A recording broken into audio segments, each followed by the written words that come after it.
In 26 minutes, all he's done is feed his audience lies and misrepresentations. And he prepared it too. He's got video saved on his desktop to do this, right? Listen, he hates that clip, by the way. I hate these clips. I hate that clip. I'm sure he hates that clip. I definitely hate that clip. He absolutely despises that clip. I despise it. It so directly contradicts any kind of liberal image that he tries to cast himself. Completely contradicts all of my liberal images, right?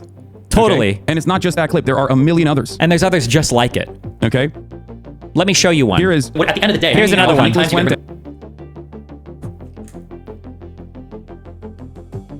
What am I hiding from? You're actually retarded. You're pulling this from my channel. The title of this video that's hosted on my own channel, okay, is Destiny Blue Pills Nick in IRL Debate. All of this, the apex of this manifesto. Also, Destiny, I think, was like, his girlfriend was like cheating on him, and like people make fun of him about that. And then he wrote an article that was like, why it's good to get cheated on by your girlfriend. Yeah.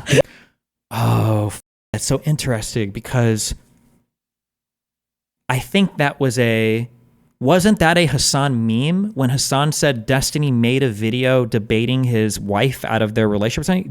That was Hasan said that, didn't he? I think that, yeah. So look, it's the simulacrum of the simulacrum of the simulacrum, right? So now people in Hasan's audience are hearing something from these guys that's not true, coming from Hasan, who it's not true, who did, like, yeah. So it's so insane how far removed from reality we are here, while simultaneously complaining about how bad some of the content is. The debating my ex-wife meme was here. Sell fake Molly in the parking lot for that. Oh, shit. Actually, oh, wait, that's him from the show. Oh, so it was a literal connection. Yeah, the thumbnail I saw on Twitter was like debating my ex-wife on whether she was faithful or not. And it was like, that's like the perfect depiction of like the type of content. And it like everyone takes it. Is that real? Is that real? He really did that? He debated his ex-wife. Yeah, it's like, but like his fan base takes it so seriously. They're like, yeah, this is like, right. Like none of this is real, right? Thank you for finding this. None of this is real. All of this is like a simulacrum being created right now. Hasan is creating an impression of me from things he's never seen to a person who's never seen anything of me that and it's funny because he even asks him, wait, is that real? Or are you just like joking? No, bro, that's super real. And now you see him 10 months later repeating it here. Yeah, it's insane to watch it develop in real time. And then everybody on the subreddits and everybody on Twitter. And this is why when you see people like bring up like random assaults against me or insults about me or whatever, they're like, wait, where the f come from? It's like this, right? Yeah. All of this done without him ever showing an original clip of me. You should call him out on Twitter. If you guys want to make clips, I'll do it. But remember, okay, when you call them out on this behavior, they are amusing themselves, for it is their adversary who is obliged to use words responsibly since he believes in words. If you press them too closely, they will abruptly fall silent, loftily indicating by some phrase that the time for argument is past. When you press them on stuff like this, all this is like, it's not that serious, bro. It was just like a small clip. It's not really that serious, dude. We were just making a joke. It was just a joke on the podcast. It's not really that serious, bro. Like, nobody here even thinks about this so much. Like, that's what they say. They immediately retrieve it. I was like, oh, okay, well, me, I guess then. Yeah.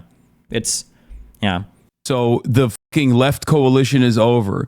Just like, please get offline right now, okay? Oh yeah, and the ultra ironic thing is that all of this is done with Hasan amplifying Nazi propaganda, because that is right. I do remember that. That thumbnail that Hasan is talking about was made by a griper that hated me. And nobody amplified more Nazi misinformation about me than Hasan a year ago when we were fighting.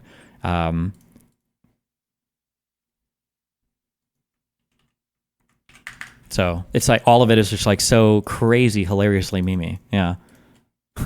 Like, oh no, the guy who debates everything, including but not limited to why being cucked is actually liberating, or like this is a guy who was crying on Trainwreck's podcast because the porn star girlfriend that he dated, Janice Griffin, the one that he admitted to calling the cops on to do a wellness check because she wasn't responding to his spam phone calls, even though he said you should never call the cops for anything. He cried about her, going to other dudes on set while they dated because he was so bothered by it. But he was so obsessed with the clout of dating a porn star that he had to date her. Or when he is it Griffith? I don't know porn stars. Or when he did that date with Mia Malkova and he didn't realize that the date was a meme and he got so mad he was like throwing a temper tantrum because he didn't realize it was just like a setup. Oh fuck. This was so long ago. What did you think of his good friend William? He got so. Wait, that happened? Fuck. See, the thing is, when I say these things, you think I'm joking because Hasan makes shit about me. But no, this all happened. It's all public. It's all like, basically, Austin, who back then was Raj Patel, had set up a date between Mia Malkova and Hasan. But I think like the joke or something was that Will Neff and Austin were there to like troll Hasan over the whole thing. And Hasan thought it was like a serious date with. He thought it was a serious date with Mia Malkova, and he got so. I think did he end up just storming off the stream and just quit? Your progression from start to finish on the date? So I kind of knew already that he was he was serious, but he also had a good sense of humor too. So I saw a lot of that. He was very stressed out at first. I think, I'll be honest, I find it funny and kind of endearing when he's stressed out. Yeah. So somehow that worked in his favor. Like he was genuinely upset, and I was like, oh, how cute. Is there anything that you didn't like about She doesn't realize how absolutely fucking triggered. How absolutely fucking triggered he was after this event, though. It wasn't cute. He was super ass mad, but even she knows he was genuinely mad. Throughout the day? Like, is there any like red flags that you? So he effectively had the same relationship set up as you and is calling you a cuck. Well, no, he was probably more. I don't want to misuse cuck after people misuse it. If we were going to use that insult, which by the way, I don't even. If you want to do cuckoldry, I don't even care. I don't think there's anything even wrong with it. Who the cares? If that's your thing, that's your thing. But Hasan would have preferred for his partner not to other guys, but he needed the clout from dating a porn star because in his like frat bro mind, this is like it. You've made it once you're dating porn stars. So him going to like the adult video awards and all that, and dating a porn star who was famous. These are like the most important things in his mind. It wasn't about like the sex or like or whatever. It was because she was a porn star and famous, and he wanted the clout. But he didn't like the fact that she other guys. For me, I just legitimately don't have time for relationships. So if my partner wants to go hang out with other people, fuck it, that's fine. Let me work more. I can do my shit, and I can too. So, yeah. You saw during the date?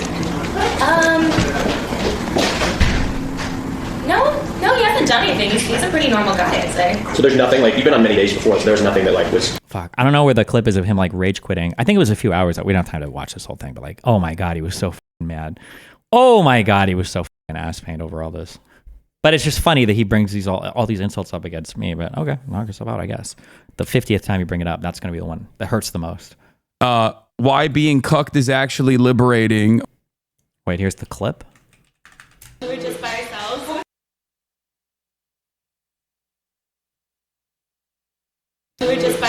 Do you think he goes hard with the cuck thing on you because of his insecurity over it? No, I don't think he's done any relationship style like that for a long time. I doubt he has insecurity over it. He just knows that it plays well with his audience, so he just uses it there. That's it.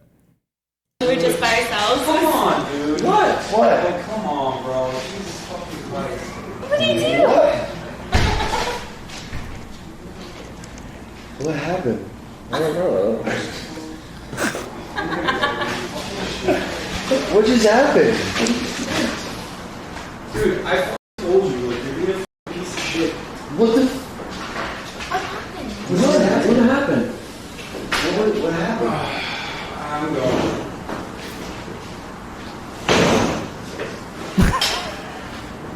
Wait, dude. Come on, man. We call this cuck rage. What happened? Do you know?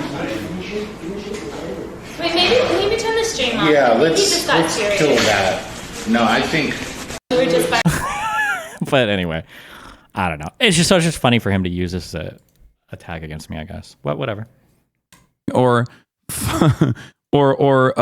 ethical CP. He's bringing out all the memes, every single Nazi talking point. There's a picture of me with like a ethical CP chart. This is a Photoshop. It's a Nazi Photoshop. It's not real. On my actual stream, there was a real chopper. No, I'm just kidding. It's a made up image, but he like amplifies the signal boost, like all of it. I don't know. That guy and his community are a formative part of the quote unquote left. Also, think in your mind, like, what are people thinking? How crazy is the internet? Like, I'm decently popular. Arguably one of the most popular political streamers. Did I really just get here? And I've been doing this for 14 years. I really just got here by being a pro pedophile, pro child porn, pro Nazi, pro N-word saying, like, really? All this time? Shouldn't there be like more clips of me saying crazy things? Shouldn't there be more like evidence of any of that anywhere? Like, All right, man, I got my share of bashing. Appreciate you. No, I'm just saying, like, listen. even if he was literally a die-in-the-wool leftist and we were duking it out, it still would not be consequential. Okay, we're content creators. Okay. Yeah, most people offline don't know who the either of us are, or have like very loose associations about it. Okay, it's because Biden tweeted about it. Biden tweeted about what?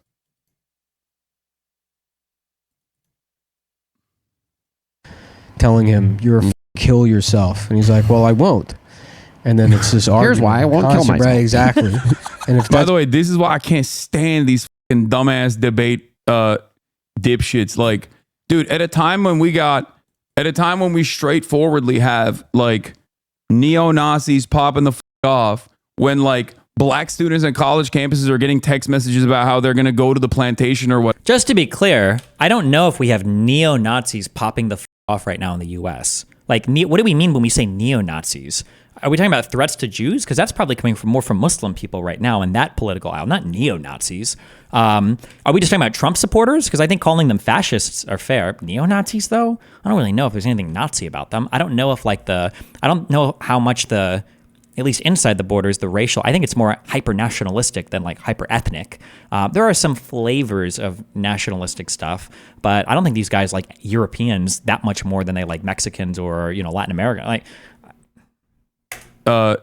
dipshits. Like, dude, at a time when we straightforwardly have like neo-Nazis popping the off, when like black students on college campuses are getting text messages about how they're going to go to the plantation or whatever, when the online troll ops is popping off, right?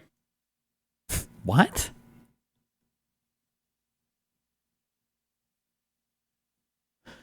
Just a devil's advocate, you've done more complicated stuff in Rusting Eve Online. What's to stop you from doing your own simulacra campaign and get some funny memes gaining traction like Bravo Hasan? Because my brand is kind of built on being trustworthy and reliable. And if I were to abandon that, I've lost a pretty core part of, even from like a monetary or fame perspective, it would be a big chunk of my identity to sacrifice just to defame these people. Also, they say and do enough bad stuff already that I don't really have to engage in it. It's not like I have to try hard, right? There's a reason why we can go over Hasan shit basically every day to find insane shit that he said, and he has to like post pictures of me from 8 years ago to do anything about me, right? There's a reason why this is the case, There are dudes who are like, what's wrong with the N-word, dude? It's in all my rap music. It's like, come on, dude. I don't have time for this. I don't have time for this. Suck my dick. You're fucking gross, dude. Jesus Christ. Like, you don't have to fucking debate everything, okay? You don't. You just don't. Just be normal, please. Please be fucking normal. And it's so funny that he says this, like, you don't have to debate everything, be normal. Like, Lil Bro, I've gone on more talk shows probably last year than you've gone on in your entire career. What are you talking about? Like, the majority of the shows I'm on are not like hardcore debates. They're just like usually chill chats with people. Like, what are you talking about? Like, just came in here to say Trump because you're an idiot preaching to 12-year-olds. Hell yeah. Brainwashing 12-year-olds. Actually dumb. Check back with this man right here in a couple months where he'll, have a very different attitude. His fans are having a normal one today. Yeah, I saw this. Bro, what the fuck is wrong with Destiny's fans? The dude who debates the consumption of child porn to stop pedophiles and the use of the N-word, yikes. Like who? Like, what? How much of my I probably only spend 30 or 40% of my content debating child porn and the N-word, and the rest of the 60% is on issues of real substance. Okay, like what? Like how? Like you can tune into my stream at any time. What is the thought? I stream. Actually, I don't stream at all anymore. Just kidding. But like I stream a decent amount. I do a ton of talk shows. I do a ton of fucking podcasts. I got so much content. There's so much of my shit that you can watch. Where are all of these N-word debates? Where are all of these pedophile debates? Where are all these child porn? Where are they? Link them. Why is it the same debate, the same picture that you have to link for 7 years? If I'm debating this shit all the time, why not link it somewhere? What the fuck? It's crazy. Jesus. Like, it's so funny. Like, if you're thinking about me and like child porn or age of consent, the most recent example of that would probably be me cooking the fuck out of Sneeko when Sneeko couldn't give a age of consent. That was like probably the most well-known thing that's happened in recent history that's real. Now, a lot of people might associate me with this stuff because Hasan says it so much, but like, argument is that CP is supposed to be distributed to pedos if this helps reduce child rapes. Are you pro-child rape? Who's making the CP, idiot? He explains very clearly in his video that the research said you could find people that previously abused to get their consent to already existing material. Like, you guys are, these guys right now are debating. Why are you, hold on. Destiny, debate, Amos. How old is this debate that he's referencing? You're talking about a 6-year-old 2017 debate. 2017, little bro. Are you okay? 7 years old. What are you doing? And offered them compensation for it. Like this is what happens. This is what happens when you have a community that is just like centered around regurgitating talking points from one fucking sociopathic cult leader. Okay? It's so weird, dude. It's weird. It's weird. It's weird.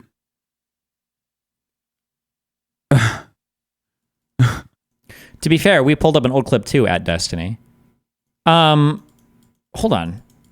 First of all, what I'm saying is at least true. Number one, okay? And number two, yeah, I'm pulling it up as an example of something that he's entirely hypocritical on. But I'm not using it to like, this is why I don't like Hasan, why we're talking about this, because of this thing that happened with Mia Malkova 6 years or 5 years ago. Like I said, we can show abhorrent, crazy, terrible shit that he says every fucking day. Almost all of my criticisms for Hasan are recent. I'm not even generally interested in attacking people from 20 years ago. Also, he's misrepresenting the fuck out of my position, because that whole debate, I was anti Amos E, who's a guy, by the way, who's arrested now for, I don't know if it was child porn or trying to fuck a minor or what. I was the one that was arguing in favor of the age of consent. That's what that whole debate was over. So he's taking like 1-2 second clip out of it to try to make it sound like I'm pro child porn or whatever.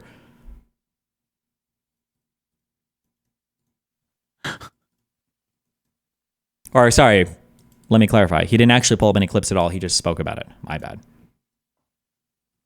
What the fuck? Did you mention why your tabs never uploaded? Adam hit me up the other day and was like, oh, it's coming out any day now. I don't know why he still has not released it. Also, all right, this debate happened on December 2nd, 2017.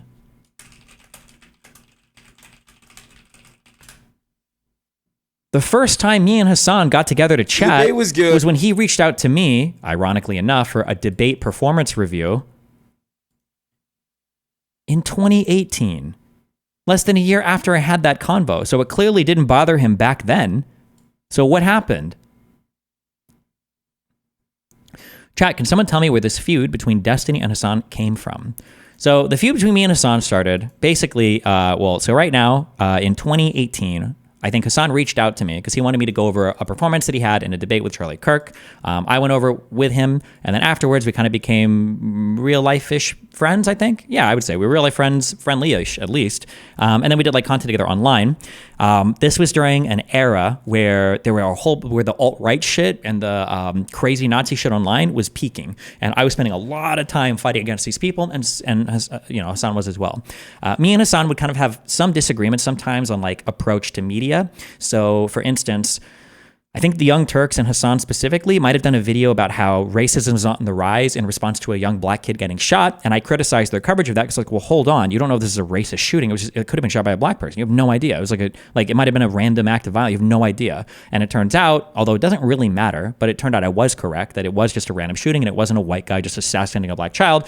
And so, like, little disagreements like this would happen, and these blew up over time to where me and Hasan had a huge disagreement over, ironically enough, Kamala Harris when she was in the primaries in the Democratic Party. Hasan made a whole hit list video on her based on a bunch of tweets. I came back and I wanted to debate the substance of those tweets because I was like, hold on, I don't think that a lot of these attacks on Kamala are fair.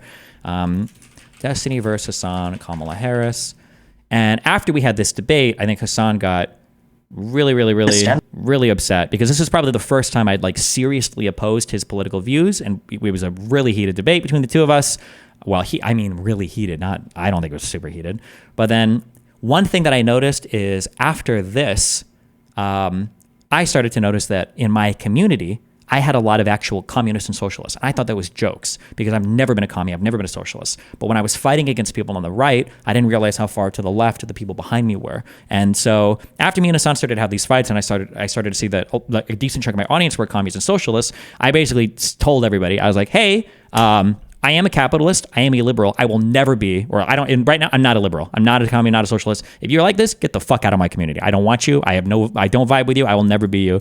And I basically, like axed like a third of my fan base or whatever. And a bunch of them went to Hasan and a bunch of them went to Vosh. And that's where those two kind of like got their first big pushes onto internet stuff. There's more you can get into on both sides of that, but I think it's more or less. So let's go back. What is this? Okay, don't care about this. More or less, that's basically what it was.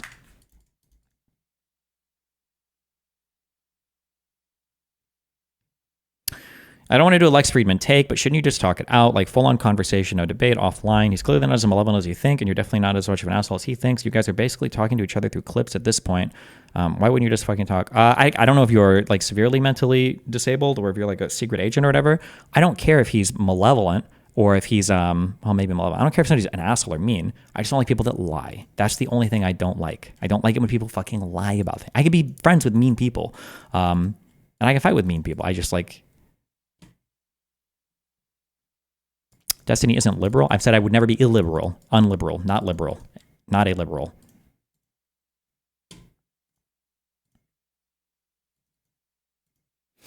But anyway, okay. Fuck. Did I close the video we're watching?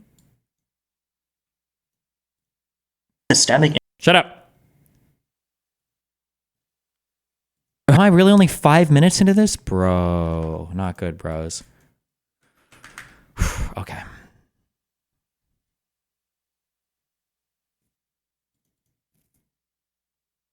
Heads up, Hasan said you wouldn't watch the full clips. Oh, okay. Is this where we were at? What the fuck? Did you mention why your tabs never uploaded? Adam hit me up the other day and was like, oh, it's coming out any day now. I don't know why he still has not released it. It'll come out soon. That's what, if that's going on in your head all the time, what the hell is Israel Palestine? That's easy to solve. That's true. Yeah. When the devil is inside of you. Mm-hmm. Yeah. When it's just Slipknot 24/7. Did you see that video of Shapiro debating like 25 libs? Dude, yeah. I love that yeah. one. Yeah, that's good. That is the debates are huge now. I wish I could get into that space, but unfortunately, I'm just one of the dumbest people. Nick, you could do it. You don't have to be smart to be a good debater. You just have to be confident, I think. So you're smart. You just have no confidence. Is that what you're admitting to? Like, it's such a stupid. He's just so ass pained. He's so ass mad. It was a prank, bro. That video's never coming out.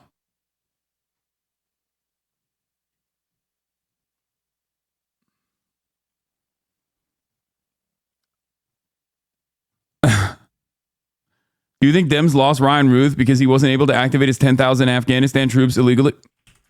1,000, not 10,000. NATO-trained troops from Afghanistan illegally to vote for Amala like they did for Biden. 1,000. Get it right. Ryan Ruth activated 1,000 NATO-trained Afghan troops. NATO-trained. Remember that.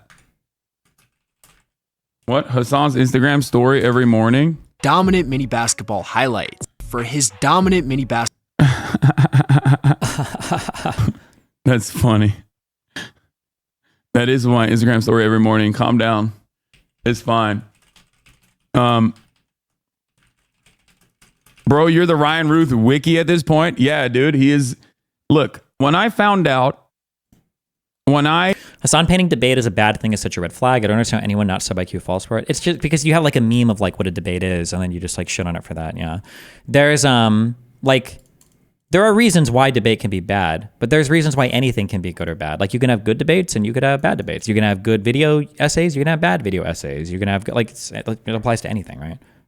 I found out that I was wrong And then there was actually one singular pro-NATO voter out there who only cared about NATO, okay? Like Gunther Ferlinger style pro-NATO American voter.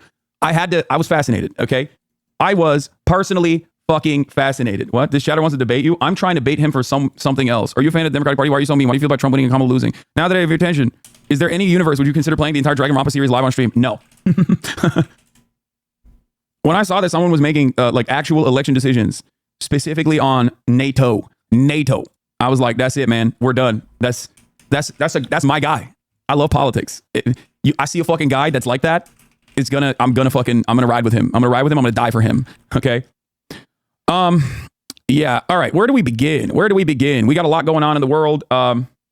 What is this? Funniest analysis of your statement? Jordan Peterson, internet algorithms, Gamergate, whatever. There's a massive amount of right-wing radicalization that has been occurring, especially in younger male spaces. Any hobbies whatsoever, whether it's playing video games, whether it's working out. By the way, Hasan is right about all of this. Whether it's, I don't know, listening to like a history podcast or whatever. Yeah. Wait, what was... Yeah, I am right about it. What? Asman agrees. What the fuck? What's the problem? Oh, God, I looked at the chat. Don't look at the chat. Don't look at the chat. Don't look at the chat. Don't do it. Don't look at the chat. It's nowhere near as bad as yours, homeboy. Everything that they see is right-wing sentiment being expressed by individuals that they find charismatic. But you can only blame internet. So the reason why he's right might not be necessarily like what he's trying to say. I think that it's a chicken and the egg scenario where the content that's popular is right-wing because this right-wing content more accurately reflects the way that people see the world and the way that guys feel. So it's not that there's a bunch of right-wing content that's brainwashing people to be racist or to be Nazis. It's that there's a lot of guys that feel this. He's like, no, there's just a lot of Nazis out there. There's just a lot of people who believe in the ideology of the NASDAQ. No. By the way, it's ironic because this other person from the video clipped it right before I talk about how like they're not actually overt Nazis in the same way that like they were in the 2016 Gamergate era, where there was like open outward white supremacist sentiment being expressed on YouTube regularly. You had the likes of Stefan Molyneux and all these other guys who were like straight up neo-Nazis, right?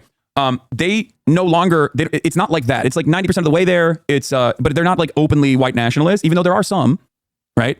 But that movement has definitely been cast aside a little bit, as a lot of the overt racism, misogyny, yada, yada, yada, has been normalized by the Republican Party at the tippy top. So for that reason, I think most people find themselves very comfortable expressing certain types of sentiment.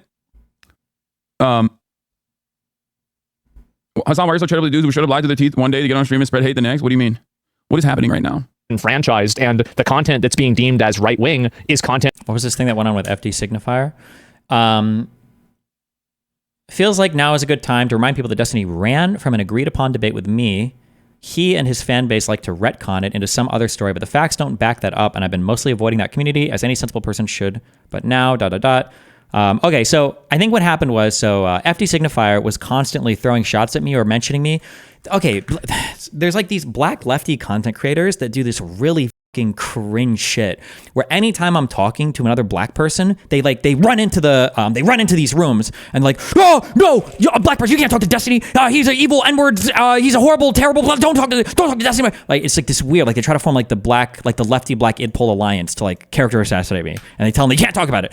So I think FD Signifier did this with oh god, what was her name? I haven't seen any videos from her in so long. Somebody say it. Oh, Kidology. And I think I think there was one other content creator too, but he did it with Kidology at least. But it's just like, it's so cringe.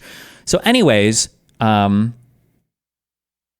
me to unblind so I could confirm the payment. I did for several days, and I realized it seemed fishy. He says, somebody can go back and check the timeline. I challenged him. I was like, do you want to have a conversation? If we disagree on some shit, then let's talk about it. Let's go. Let's do it. He might have attacked ABBA as well, saying that ABBA was being like a house Negro, or he said that ABBA wasn't black enough to like have conversations with me. It was just something super cringe. But when we were doing, I challenged him publicly. I was like, okay, hey, listen, if you want to have a conversation, let's talk. If you disagree with things or whatever, why not, right? Which, remember, all of us are YouTubers. Okay, we're all YouTubers, so we're all trying to get more influence. We're all trying to spread our message and be politically effective, I would imagine, right? We're all trying to do this, right? So why would a smaller YouTuber like FD Signifier, if he thinks I'm a dipshit, okay, if he thinks I'm so stupid, all right? Hold on, wait. Can I say smaller YouTuber? Yeah, I do have more subs than him now. But I know I do way more monthly views than him anyway. So why wouldn't he jump at the opportunity to come and attack me, right? Like, oh shit, well, Destiny's gonna be a dipshit. Yeah, of course I'm gonna come and I'm gonna I'm just gonna destroy him in a debate, right? I'm gonna annihilate him, I'll bring my talking point stuff. And it's also, I'm not even trying to do like a hardcore debate. I just like, we can just chat. Like I'm generally chill to chat. But he goes, I'm not gonna debate you unless you donate $10,000 to my anti-cop charity bullshit, some organization that he works for. And then I think I was like, I don't even know if I initially agreed or if I was going to troll him from the start, but I said, okay, fine. And I think I told him to like unblock me. Oh, originally he said 50K. And then I think I said, fine, okay, I'll do 10K. And then I think he unblocked me. I thought I checked and I was unblocked for like 12 hours. He's saying several days. I don't know if there's a way to go and check, but I thought I told him to unblock me. And then I thought and then I go to check his Twitter and I'm still blocked. And apparently he'd already blocked me. So I donated $10,000 to the Atlanta Police Department instead. Because if he doesn't want the money, if he's going to block me and unblock me and block me again so fast, I guess he doesn't want the money. So I'll give it to the other team. So I donated, it was earmarked, to be fair, for the Atlanta Crime Stoppers Department. Okay. For the reporting for crime and everything in the neighborhood. So, but yeah, I just donated 10K to the APD instead. If he doesn't want my money, then they can take it.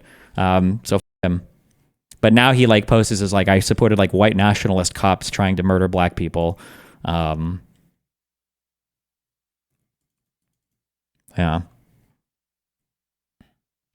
Destiny kept jawing at me, so I offered to debate him for 50. Again, remember, I'm not jawing at him. I don't think about this guy. He's an idiot. Unless a relevant video post comes up. But this is the guy he's running into every single black person's chat to try to tell them how, like, oh, look in the background, like there's Destiny's hood, like this guy's KKK, watch out, like he's crazy.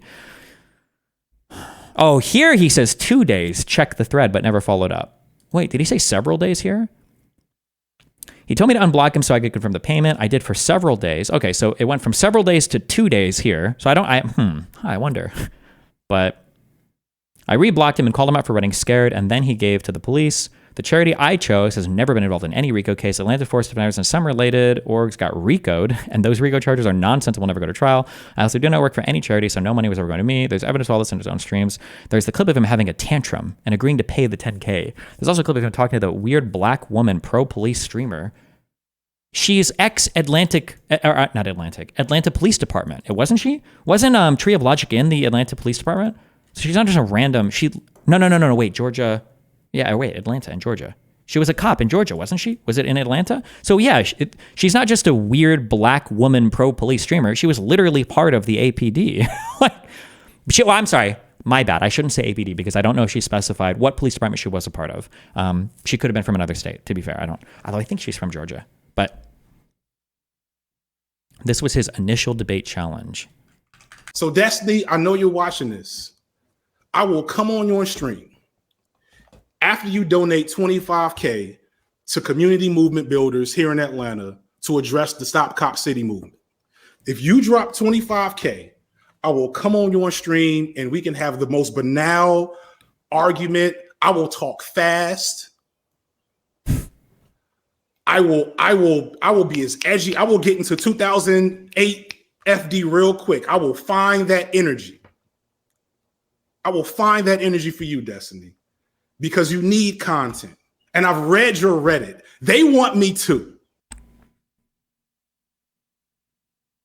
Somebody said, so this is an example of him. He would run onto these streams with black people. Oh, Kamal, he did this to this guy as well, and try to like warn them against talking. It's so fucking weird. Like he was like the black police. No things. Be careful with Destiny. Be careful with Destiny? Be careful with Destiny. Okay. Because I've never spoken to him, but there's a good chance you will in the near future if you keep going, even if you don't become anti-SJW. Sure. There's a good chance you will in the near future. Mm-hmm. Aside from my political issues with Destiny, I recognize that he is a entertaining media figure mm-hmm. and a skilled creator. Mm-hmm. But he is a cannibal. You said a cannibal? He is a cannibal of channels. Oh wow! A cannibal of channels. I am one of the reasons why politics on Twitch basically died when I left is because I am one of the only content creators that will host smaller creators, interact regularly with smaller creators, platform smaller creators, give voice, give shout out, give opportunities to hire, pay, whatever. Like the idea that I am a cannibal when like so many careers have spun out of my like stream from other people that have become full-time streamers or been able to support, like it's just so unbelievable. It's such an unbelievably stupid statement. And so, like, you're don't become an orbiter. Sure. Yeah. I hear you. You know what I'm saying? But yeah, because some people, they don't realize they become that till they do, and it's like, good luck with that. I hear you on that, becoming like an orbiter of really anyone. I hear that you don't want to be like become a prisoner to that. I think like you don't have to, like, an orbiter even has this negative connotation, but like you don't have to ever come on my stream and talk again ever. Like you could just do, like, you're not like forced to. I'm not like messaging these people like, hey motherfucker, remember that blackmail you gave me? Come on to my stream or I'm gonna destroy your, like you don't have to. You just come on and chat. Like people generally do it because it's generally beneficial and they like being part of like the larger community discussions and everything. Like, but in fairness to Destiny though, I think he's you know, they definitely distanced themselves from him, but you know, he gave Vosh some, kind of started his career. Hasan, he gave him a lot of clout. So I don't know, maybe it has a little bit more to do with how the people handle it. But yeah, that was a different era, right? Fair. So that was a different era. Bosch's career has not, like, his Bosch and Destiny were kind of in an arms race, and he lost. Who lost, Destiny or Bosch? Bosch lost. Oh no, Bosch, very clearly. Anyway, yeah. So this guy is like very weird. Hello. Wait, excuse me. We have a based alert. Excuse me. Make this longer.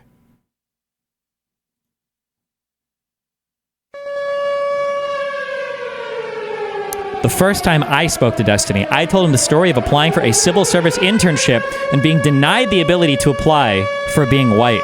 His response was that I deserved it for being white. Absolutely based. I don't even know who that guy is or what I said, but I bet it was funny.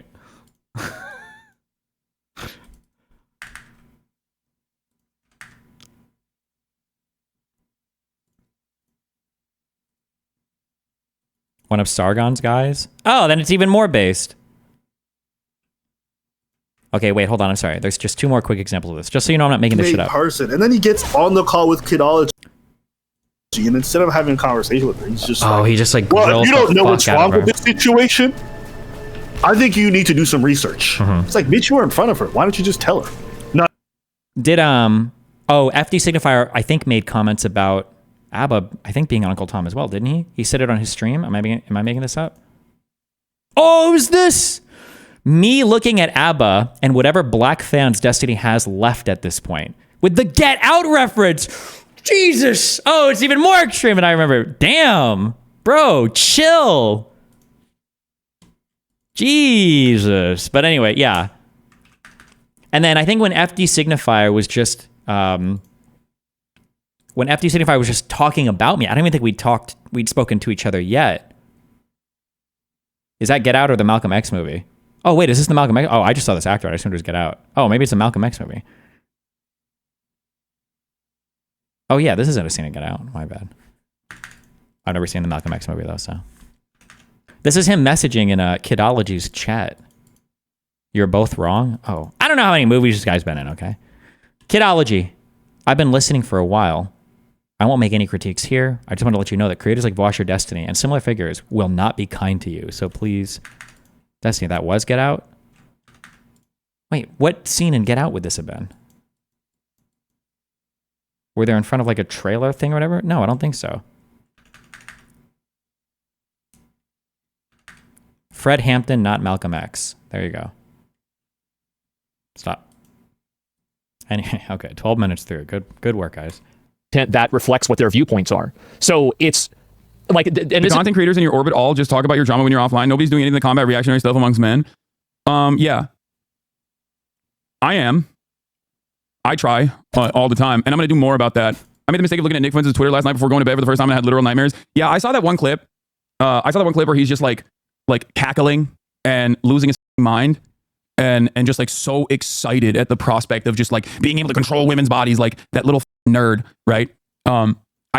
He's such a freakish little gremlin, such a goddamn loser, dude. And it reminded me of how he got there, because you must have thought about the scene in Get Out when Flash goes off and the first guy gets set free, but it's a different angle. Man, I don't know. It reminded me of how he got to a position of prominence that actually led to Nick Fuentes like having dinner with Donald Trump. There was a man who propped him up openly and deliberately and excitedly. Okay, a person who I despise, and every single time I see Nick Fuentes' disgusting little booger-eating gremlin face, I am reminded. Oh, he must be talking about Sneeko because Fuentes' community reached out to Sneeko first, and Sneeko was going to platform and chat with him. So he's probably about to be critical of Sneeko's platforming of Fuentes, I would imagine. Of the people that are literally saying he should be liberal, this guy should be liberal Joe Rogan. Wait, people saying that about Sneeko?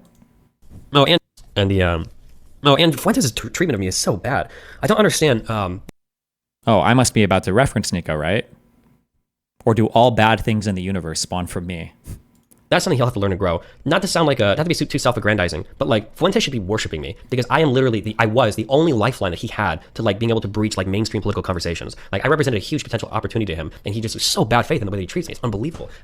It's really funny that the clip that he's playing of me to prove that I blew up Fuentes' career was literally me talking about how Fuentes threw away any opportunity to even make any mainstream penetration because he cannot control his community at all.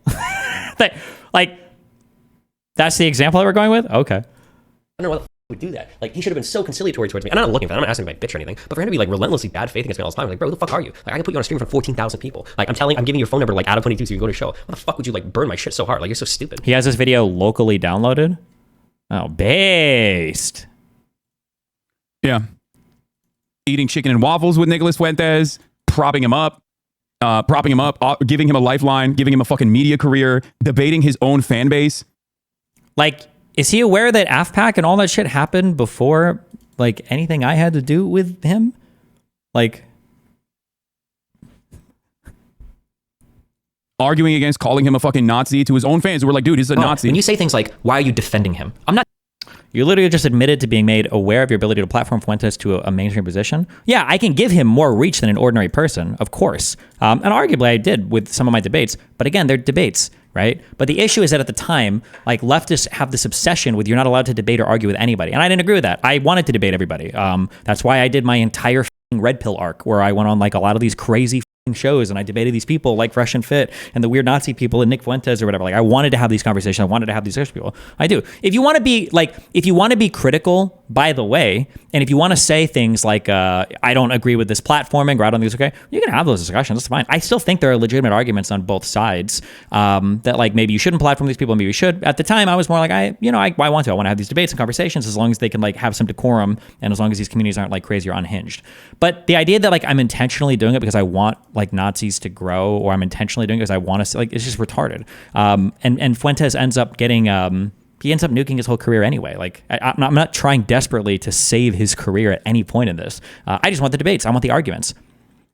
Not defending him. I'm agnostic on position. But your obsession with me using this word, really only for normative reasons, is revealed when you say, why are you defending him when you won't use my label? If you want to ask me, does he engage in anti-Semitic humor? I would say absolutely yes, he engages in anti-Semitic humor. If you want to say, is there a chance that he believes in anti-Semitic conspiracies? Yeah, of course there's a chance. And he has in the past. In fact, it might even be likely that he still does today. I just haven't had the conversation with him about it, and I don't really feel like slinging that around when I just don't 100% know. I'd rather...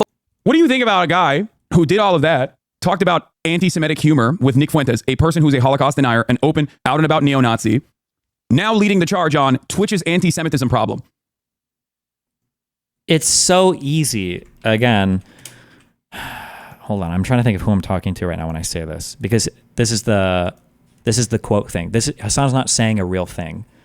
I have never had issues with platforming people or debating. Well, that's not true. I'm sure we can think of something. But like, I don't care if you bring on people to debate or if you platform people and you fuck up whatever happens. I care about you agreeing with them. Agreeing with them. That's the issue. I didn't care when PewDiePie said the N-word. I don't care when people make fucking edgy jokes or whatever, even if you shouldn't. And so I like, it's probably not good, but like, these are not the main drivers of my ideology or things that I ever care about. My issue with Hasan is not that he talked to the Houthi kid. It's that you agreed with the Houthi kid and you glazed him. My issue with Hasan is not that he talked about Nasrallah or Sinwar or any of these other people. It's that you agree with these people. That's the issue. That's the issue. It's like intuitively, it's so obvious. It's like, I feel stupid even saying this, but the comparison is just so dumb. What do we think about that? Do we feel like he's being honest about Twitch's anti-Semitism problem? Or is he cynically trying to smear someone like myself who has never collaborated and despises neo-Nazis and would never give them a platform, with the one exception where Trainwrecks literally swapped Nick Fuentes out like many despises neo-Nazis. Yes, you do despise neo-Nazis, but it's not because they're anti-Semitic, it's because they're white supremacists. These are two different things. Fucking years ago, which I've always recognized a massive mistake, because it was supposed to be. He's got you on stream molding right now? How? Has he been streaming all day? What the fuck? That false framework, then go ahead. I can't stop you. I don't care, you know? It is what it is. He's been streaming for 6 hours. How could he be talking about me? You did defend yourself, but this is what they want. They want you to stop broadcasting. That's it. Exactly. To me, when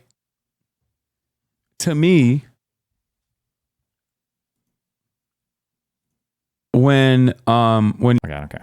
Supposed to be me and Destiny versus Blair White and I forget whoever the other person was, and then it was a last second swap out where Nick Fuentes was platformed by that fucking by that debate, which I despised.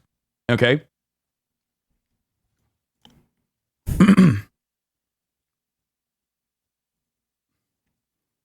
Hanging out with him in real life, giving his phone number to Adam22 so he can go on podcast, openly recognizing that you propped him up, defending not using the Nazi label against him. Yeah, because people needed to have these debates. And I think having these conversations was important. This is like the time when we were probably peaking at online censorship, which, by the way, basically I think every company walked back from, right? I think this was during COVID lockdown times when this was happening, right? It was when YouTube and Facebook were starting to ban for misinformation, like really aggressively. Like, I'm pretty sure my channel got 2 hits that I had to appeal because they were saying I was engaging in vaccine misinfo just for talking about them. So yeah, I was really big on platform, but I think people should have these conversations and arguments, especially because when you don't have these conversations and arguments, when they're popular, right? When you're famous, or when the arguments are popular, nobody knows the attacks against these arguments. If these were like super niche positions and nobody held these beliefs, and nobody, then fine, sure, maybe you shouldn't talk about it. Like, I'm not going to bring on somebody who thinks that like I can't think of it. Like the universe is made up of unicorns. I don't know. But like there were some opinions, that were starting to become really popular throughout the right, and I think they were worth addressing, but. Against their own community members who are like, come on, dog, he's a Nazi. Maybe you don't have to debate everything. That's my point. You can't be just like a fucking psychopathic. Yeah, but you don't debate anything. You don't debate anything at all. You think all of it's above or beyond. You're above all of it. It's all beyond reproach. You can't talk about anything. Like, you could have done that without propping him up, though, right? I don't know how you debate a guy without debating a guy. I don't know. Debate mercenary. Like, you're literally just like making yourself, you're turning yourself into this fucking person that has no ideology whatsoever. Okay. I don't know who started this attack on me. I don't know if it came from 4chan or Kiwi Farms or this idea that like, he has no ideology. Like, I've thought through my moral philosophy like 20 times over more than you have. Like, if you want, we can chat about it. Like, I'm pretty sure I write like lame shit on like how I view like theory of mind for people that I debate. Like, I literally have notes on this that are published, that are publicly available. It's such a weird thing. Like, no ideology. Like, it's just like a random. Oh, Fuentes might have started it. It might have been Fuentes actually, because Fuentes was the one that was saying that. I think he said broadly speaking liberals, and then he might have personalized it to me. But it's so cringe. Like, it's fucked up.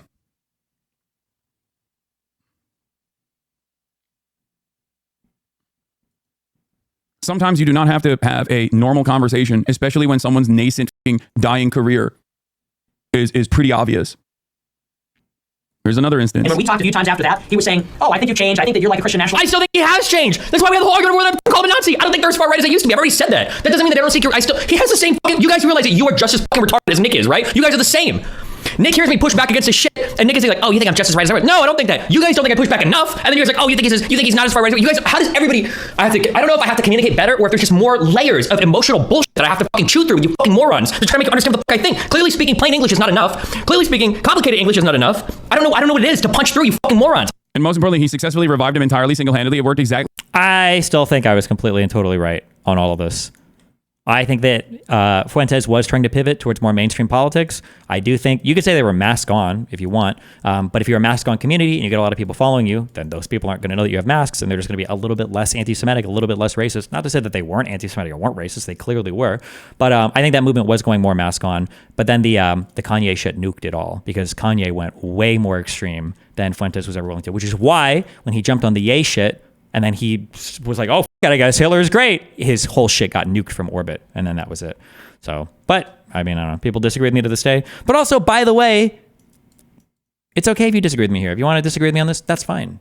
We can have disagreements on like platform. This shit is really complicated. It's really hard to get this perfectly right. And there's like 10 people in the world that are even in my position to do what I do or even make these calls. So the idea there's like some clear path, like all that is fine if you disagree. But the idea that I'm doing something intentionally because I want to platform Nazis or whatever, like it's fucking bullshit. It's retarded. Exactly as Fuentes intended. Yeah, 100%. And then the only reason why they had a falling out is because obviously the neo-Nazi, once his career was revitalized, came after Destiny and tried to deplatform him, which is ironic because Destiny is literally doing that to me right now. So that's not even true. My issue is that somebody on his streaming platform tried to deplatform a Jewish friend of mine. And that spam reporting of people's platforms was a hard stop for me. And I was like, no, we shouldn't do this. And then Fuentes refused to rein it in. And I was like, okay, well, I'm done. I'm done chatting with you guys. If you can't have a decorum, if you can't like engage, because I'm already, not to be mean, but I am, in a way, I am doing you a favor, right? That is true, right? He's got access to a bigger platform than he would otherwise by debating me, which is favorable to him, even if I want to have that platform to push back on him. But like, if you're going to just start spam reporting from your platform, well, fuck you. Not all deplatforming is necessarily bad, though, right? Like, if some guy is spamming child porn and people are like, we should probably report this dude, spam reports are going to, that's fine, right? Not all deplatforming is bad. Probably okay to deplatform some people, right? In a way, like, the United States of America or the states in the United States kind of deplatform you when they arrest you for murder and rape. You're being deplatformed and your rights are being revoked and then you're being locked away in a jail cell. Desperately trying to deplatform me with the express purpose of, and this part is really funny, trying to... What's the motivation behind giving him Adam's number? Because me and Adam were chatting a ton behind the scenes. Adam wanted to get into more political stuff. I was going on to Adam's show a lot. Yeah, Adam, and like we chatted a lot about it. And I don't remember if Adam reached out to me and he was like, hey, like, do you think I can do a debate here? And I was like, oh, we can chat about it or whatever. And you can do this. You could try having him on and doing it or whatever. So, yeah. To weirdly get himself unbanned from the platform. Well, I said step one before anything happens to show there's two things that need to happen. One, Frogan needs to be banned. That's like just an immediate thing. Not that I even give a fuck about Frogan. To say Does he have all these clips like preloaded? Who makes these segments for him? It again, but it's just so obviously apparent that if she doesn't get banned, that nobody gives a shit over there, right? Like there's the most obvious case in the entire world of someone breaking the terms of service. And yeah, it's a clear hate speech violation of a protected class of citizens too, because she's going after veterans, I think. Yeah, yep. so it's multiple things. I agree. Right. Yeah. So if that doesn't happen, we know that there's no change at Twitch. So that's step one. Will that happen? Step two is they have to unban Steve, like because otherwise I don't. If they're able to unban Fresh and Fit, like they're talking about unbanning Destiny and Sneeko, they can unban Steve. And then if they do those two things, then this is a dumb thing that Dan is saying, but I mean, there's a reason why Hasan is fixated on this because it's literally anything he can do to not it's anything he can do to not address the central argument and just try to nibble at the edges as much as possible.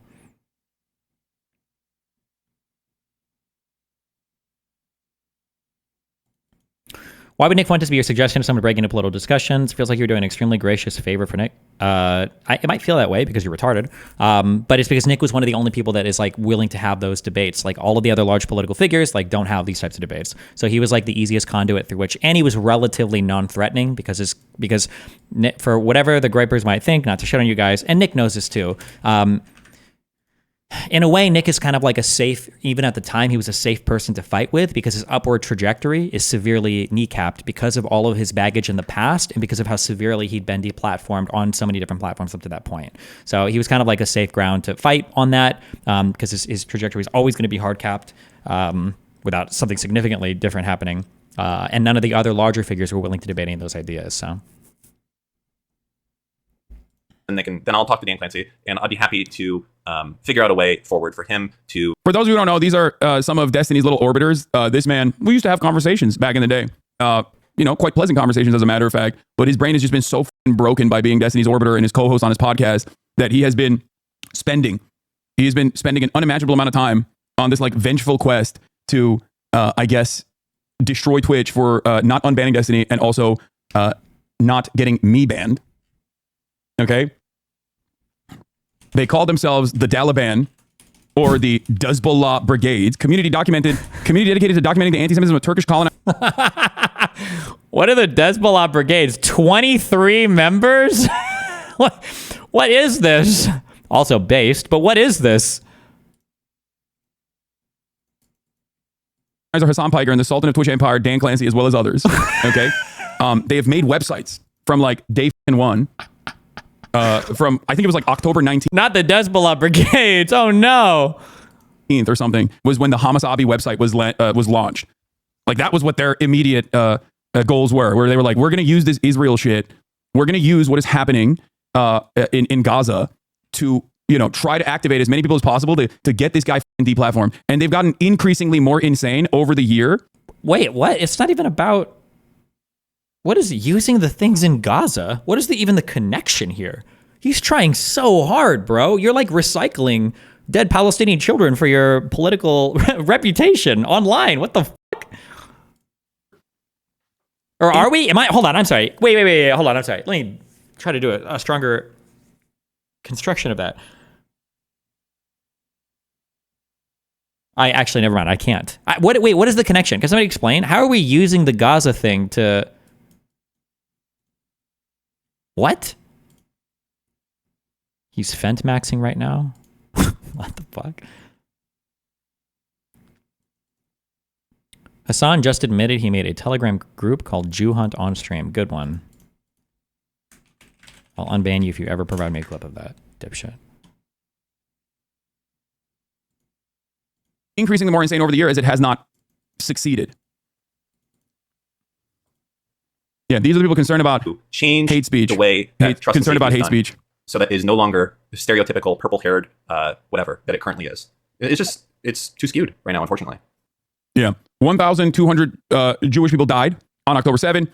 Since then, hundreds of thousands, millions of people displaced. That's a very intentional phrasing, by the way. When he says they died, what he's not saying there, these are dog whistles. What he's not saying there is that him and his community think that a non-trivial amount were killed by the IDF. I don't know if you push him what he would say the percentage is, but there's a reason why he says they died rather than they were killed by Hamas or Palestinians. In Gaza, thousands dead in Lebanon. 50,000 is the most conservative estimate with direct gunfire and direct bombing in Gaza. The obvious death toll is going to be significantly larger than that. And these guys are predisposed with, let's use this as an opportunity to get someone we don't like, someone we don't agree with, deplatformed. Okay? It is so insane. It is so unimaginable. Why do they assume there won't be retaliatory obs? I don't know. But yeah. And also, that guy whose account that I'm showing you right now, okay, the Taliban, part of the Taliban, this is one of my biggest stalkers, okay? This is like a... Little bro, we make online content. It's not stalking to make clips of your content. No more than you stalk Ben Shapiro by talking about him, you know, when he does crazy things. No more than we stalk Donald Trump when we talk about him. Like, it's not stalking to clip your publicly available content. Known stalker in this community with like thousands of alt accounts that we've banned who like... What do you think a stalker is? Is the most schizo person you've ever seen. That schizo person is now followed by Richie Torres. American Congressperson Richie Torres follows him. He's following my schizophrenic stalkers, dog. Schizophrenic stalkers. Oh my God. Like, these are all members of Destiny's wonderful little community, which he has carefully cultivated over the course of the past couple of years, filled to the brim with former, you know, Kiwi Farms and 4chan poll losers, like all these fucking Gamergate dumbasses that never grew out of that phase, that just love doing like troll ops. Like, okay? What are you, bro? You live in like 2016. What the fuck are you? What are we even talking about right now? Hello? What? Okay. But now they're doing it while simultaneously claiming that they're liberal. They're liberal, but Destiny has advocated to kill Black Lives Matter protesters. Advocated to kill BLM protesters. Holy telephone. My God. He has said openly that white supremacist militias can mow down Black Lives Matter protesters because he was upset that the BLM protesters were actually hurting Joe Biden's re-election chances. True. That definitely sounds like a thing. Again, remember, like, first of all, how many years ago is this that we always have to bring up these old things? Okay. But secondly, like, I'm a horrible person. If this image is true, I just had a fucking house moment, brain blast. Sorry. One of the things that I say to you guys a lot when we argue with a lot of like Trumples and MAGA people, because people are like, how can they believe this? How can they believe these things? Like, how on earth is it possible that they get like chemtrails and the moon landing? This is how. When you're hearing these things over and over and over and over again, like imagine if you're a Hasan viewer, okay? And then you're looking at somebody like me. Okay, well, what do we know about Destiny? He's pro-pedophilia, pro-child porn, pro-rape, pro-murdering BLM people. He hates minorities. He hates Palestinians, pro-genocide, all these horrible things. And then you look and you're like, he's getting invited onto Lex Friedman. He's debating all these people. He's a guy who's like trying to build up Nick Fuentes. He's a guy, and he calls himself liberal and all these other liberal, right? It's so easy for a person like that. Like, imagine how fucked your mind would be. Why would somebody like me be growing on the internet from all these horrible, evil things? The only thing that explains it is if the whole environment is like horrible and evil, right? When you constantly feed people, and by the way, I'm just one person in this whole world that Hasan is constructing for his audience, or that like MAGA constructs for their audience, right? When you construct these worlds where everything is so detached from reality, yeah, I can't imagine that people's minds are completely fucking destroyed when minds are destroyed by constantly being served like misinformation like this. You know, it's insane.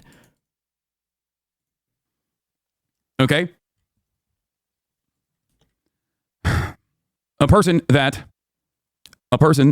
has debated the ethics of ethical CP, a person that on a whim, because he was mad at my friend, an activist and content creator from Atlanta, FD Signifier, wanted to troll him. And in order to troll him, he gave $10,000 to the Atlanta Police Department. That's on a whim? We're not telling any of that story? Also, it's to Crime Stoppers. Don't we want to stop crime? You can earmark the division it goes to. The type of person that we're talking about. Real liberal guy. Okay. There's nothing illiberal, by the way, about supporting police officers as well. Just to let you know, you're confusing that with a commie position, but there's nothing illiberal about that. Real liberal guy. That's where a lot of this resentment and a lot of this no motion ass bullshit is coming from. Okay. Why did he pick up this motion word? Did some 12-year-old Zoomer like share this word with him and this is his new thing? Is you don't have any motion?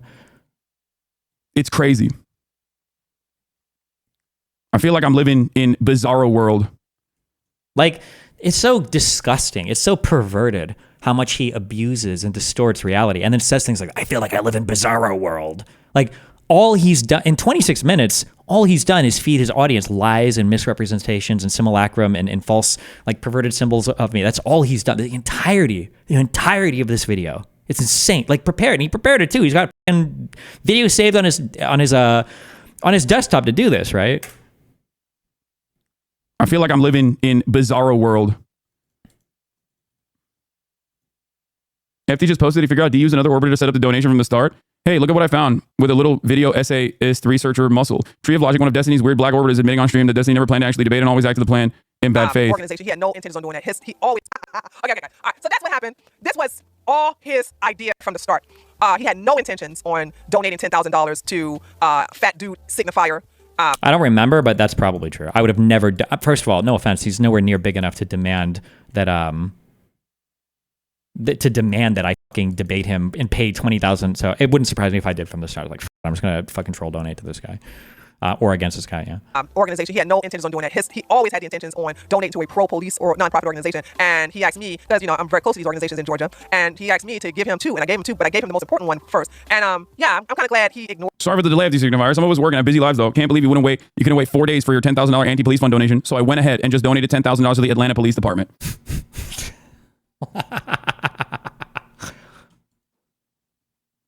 Yeah. Destiny ran from an agreed upon debate with me. He and his fan base like to retcon it into some other story, but the facts don't back that up. Destiny agreed to debate me and donate $10K to a charity I choose. Contrary to his fan base lies, it's not my charity, nor do I work for them. His fans just made that up to justify their narrative. He told me to unblock him so he could confirm the payment. I did for several days and I reblocked when it started to seem fishy. When I tweeted at him asking what the holdup was, he responded with a confirmation to his donation to the Atlanta Police Department. Clearly at time and opportunity, he just knew that it would be a mistake, so he chickened out and created a spectacle as a distraction. His hardcore fans, of course, are not smart enough to notice, but make no mistake, this was something he did out of fear and spite. Anyone telling otherwise is lying to themselves. I like how when it's somebody attacking me, he actually will sit through and read the entire tweet thread about it. Interesting which content he decides to showcase when it's somebody else talking about me. Not when they're showing things, but that's interesting. Why didn't you debate him? Because I'm not going to have some guy charge me, especially a fucking no-name. I'm not going to have somebody charge me $10,000 to fucking debate him. How arrogant are you? Especially when the only reason I want to argue with you is because you're running around like the fucking, like the black, like slave owner police driver, like trying to warn all these other black content creators against talking to me. It's fucking cringe and weird and racist and creepy and actual stalkerish behavior. Although I still wouldn't necessarily say stalkerish, but it's more stalkerish than somebody clipping his son's content. Helps. It's just like, it is the most rabid cyber harassment cult I have ever seen. Most rabid cyber harassment cult. Bro, you don't even know. You have no idea. What a crazy thing to say. Okay. All of his orbiters like to masquerade as liberals. All of his orbiters and himself like to act like they're liberals, but plenty of their perspectives are completely antithetical to the rioting kind of progressive values. I mean, this itself is what got him banned originally. I didn't even get banned for this, but okay. Going to play it because, you know, even though it is contextually appropriate, I don't want to personally risk it. Wait, what does that mean? Do you think you're going to get banned from Twitch for playing a clip of me while you were showing Hezbollah dance or Houthi dancing videos and everything else you do? But my thing would be the one that I didn't even get banned for that clip, by the way. But funny. Okay, good excuse. That got him departnered originally. There you go. Like they are liberals in the sense that they are pro-Democratic Party. That much is certain. But ultimately, they have no real ideological rudder. They have no real interest in maintaining a position beyond whatever Destiny is saying. Mm-hmm. They are debate mercenaries. They will debate both sides of an issue with the same level of passion. Yes. It depends on who I'm arguing with. If I think that a $15 an hour minimum wage is essential for the United States, I'm going to debate some dipshit who thinks a $50 an hour minimum wage is good. And I'm going to debate some dipshit who thinks no minimum wage is good. Well, yeah, what do you mean? It's like, what even is that? I mean, I know what he's getting at. He's trying to say that I'll take contrary positions on a thing. But if that's true, then give me an example. What do you think I'd take a contrary position on? Generally, I'm just seen as debating both sides of things, because I'll argue with extremists on both sides, and then I come off as, not even really though. If you listen to what I say, it's not very confusing. It's just by dipshits like him that misrepresent. Like, give me one example. What's the thing that I'm a debate mercenary on? Okay. I'm sure he'll give an example. He's about to. Did you see the Dems pushing Dean to becoming the fabled Joe Rogan to the left that liberals are yapping about? No Democrats are doing that, okay?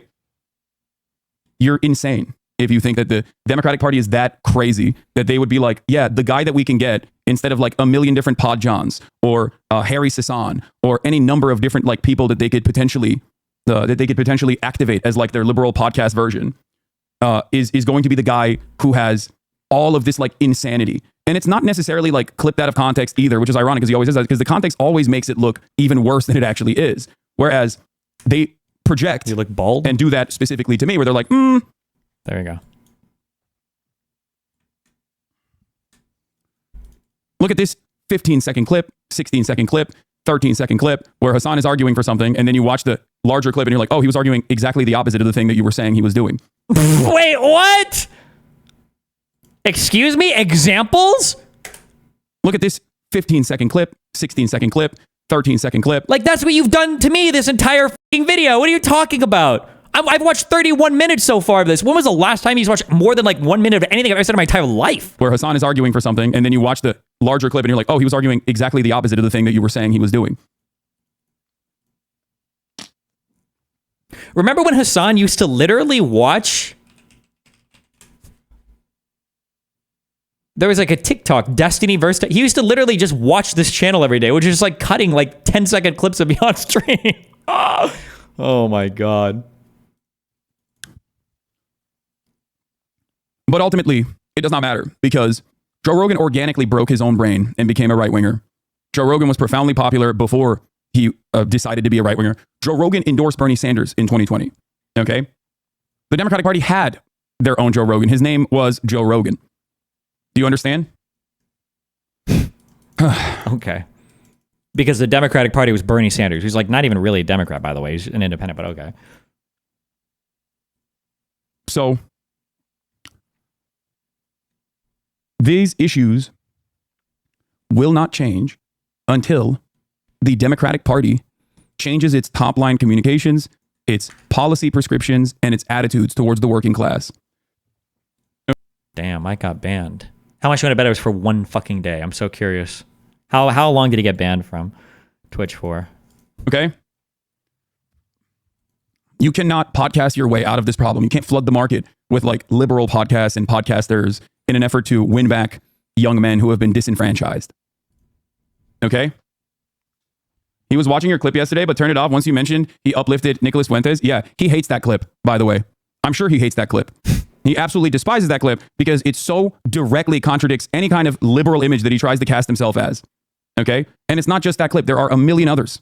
Okay? I'm sure. Here is... Oh, we got another one. Okay, thank God. Wow, okay. End of the day, hanging out with Nicholas Fuentes at his own home as his former wife that divorced him brings Nicholas Fuentes a peanut butter and jelly sandwich. This is a part of the revitalization of his career. Hold on. What was the claim? 1 second. That he tried. He absolutely despises that clip because it's so directly... By the way, I'm sure he hates yesterday, but turned it off once you mentioned What's he say? Uplifted Nicholas Fuentes. What's he say? Listen. He hates that clip, by the way. I hate these clips. I hate that clip. I'm sure he hates that clip. I definitely hate that clip. He absolutely despises that clip. I despise it. It so directly contradicts any kind of liberal image that he tries to cast himself. Completely contradicts all of my liberal images, right? As. Totally. Okay? And it's not just that clip. There are a million others. And there's others just like it. Okay? Let me show you one. Here's another one. At the end of the day, here's another one.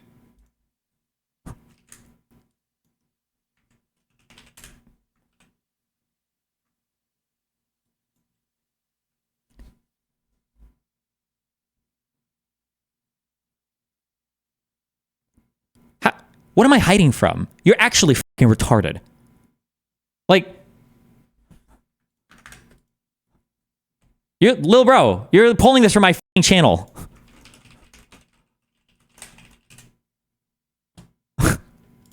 Wow, I'm hiding from this so much. Hiding in shame and fear. Like, says at his own home as his former wife that divorced him brings Nicholas Fuentes a peanut butter and jelly sandwich. This is a part of the revitalization of his career. And in this process, he is also talking specifically about revitalizing another... Also, I divorced her. The Finance Republic. Just to be clear. Not that it matters, but... White supremacist Lauren Southern's YouTube channel. The Mossad before they finally come down, before the United States changes its foreign policy stance on Israel and Palestine. Or how many times... I like how FD Signifier says I cannibalize every YouTuber. But according to Hasan, apparently I'm like literally the revitalization of every fucking right-wing YouTuber, I guess.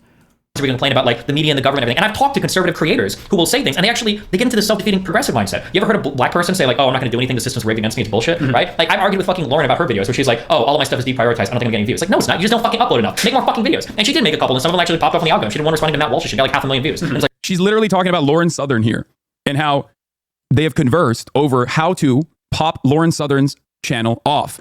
No. Why would I ever expect him to represent anything I'm saying in good faith? Obviously. I'm arguing against the idea that conservatives are like, we're getting suppressed by the algorithm. We're being right. No, you're not getting suppressed by the algorithm. Every single time some conservative, because Lauren did used to complain about this, she was like, oh, I think they're suppressing conservatives in the algorithm. And I looked at her channel, I'm like, you upload one video every 3 months. You're not being suppressed by the algorithm. You just don't fucking post anything. Why are you surprised? If you want more views, upload more videos. Because they always victimize themselves. And people on the left do it as well. Yeah, people on both sides do it. This was like I'm trying to do like a come together arc or whatever. Like, look, you guys are crazy. Stop being so crazy or whatever. But I guess but you could just have giving career advice as well. I guess, sure, go for it. Lauren Southern is an out and about white supremacist, okay? A white nationalist through and through. Mate Feed Art, thank you for the 100 community gift subs, allowing 100 people to have access to the now subscriber-only VODs. True. Yes. He's talking about the Lauren Southern who personally went to Italy to work alongside Identity Europa, okay, to try to intercept migrant boats. True. Which is bad. And kind of based. Just kidding. It's further than Hasan's ever gone for his beliefs before. But also, bro, can we please... I know that my history and the history of everybody that I talk to lives in your head rent-free. But certainly there must be something more for you to talk about than like a 19-year-old girl doing some retarded racist shit. There must be something more. There's got to be something else for you in life than this. There has to be, right? Because the funny thing is he'll attack Lauren Southern when I don't know, actually know how old she was. 2017. How old even is she now? Is 29. So in 2017, she would have been 22. My bad. He'll say that it's bad for Lauren Southern, okay, to go out on a boat to stop illegal immigrants or whatever. But then he'll bring on the which, by the way, I've never supported her doing that. They should use bazooka. I'm just kidding. I've never supported her doing that, obviously. But meanwhile, he'll bring on the Houthi dude, and he'll full on support and talk about how based it is that Houthis are taking fucking hostages from fucking ships that they still have. They're still holding on to those hostages, by the way, that nobody cares about. Like, again, that's the difference. The difference is that you support these people. And again, to be clear, if you want to argue with me about like responsible platforming or any of that, like I'll have those. I have those debates a ton in my community. Like we can have that debate, but we're not the same, dude. You're actually insane. You're crazy. Like you're actually supporting these people. You just don't like that I'm arguing with them. Like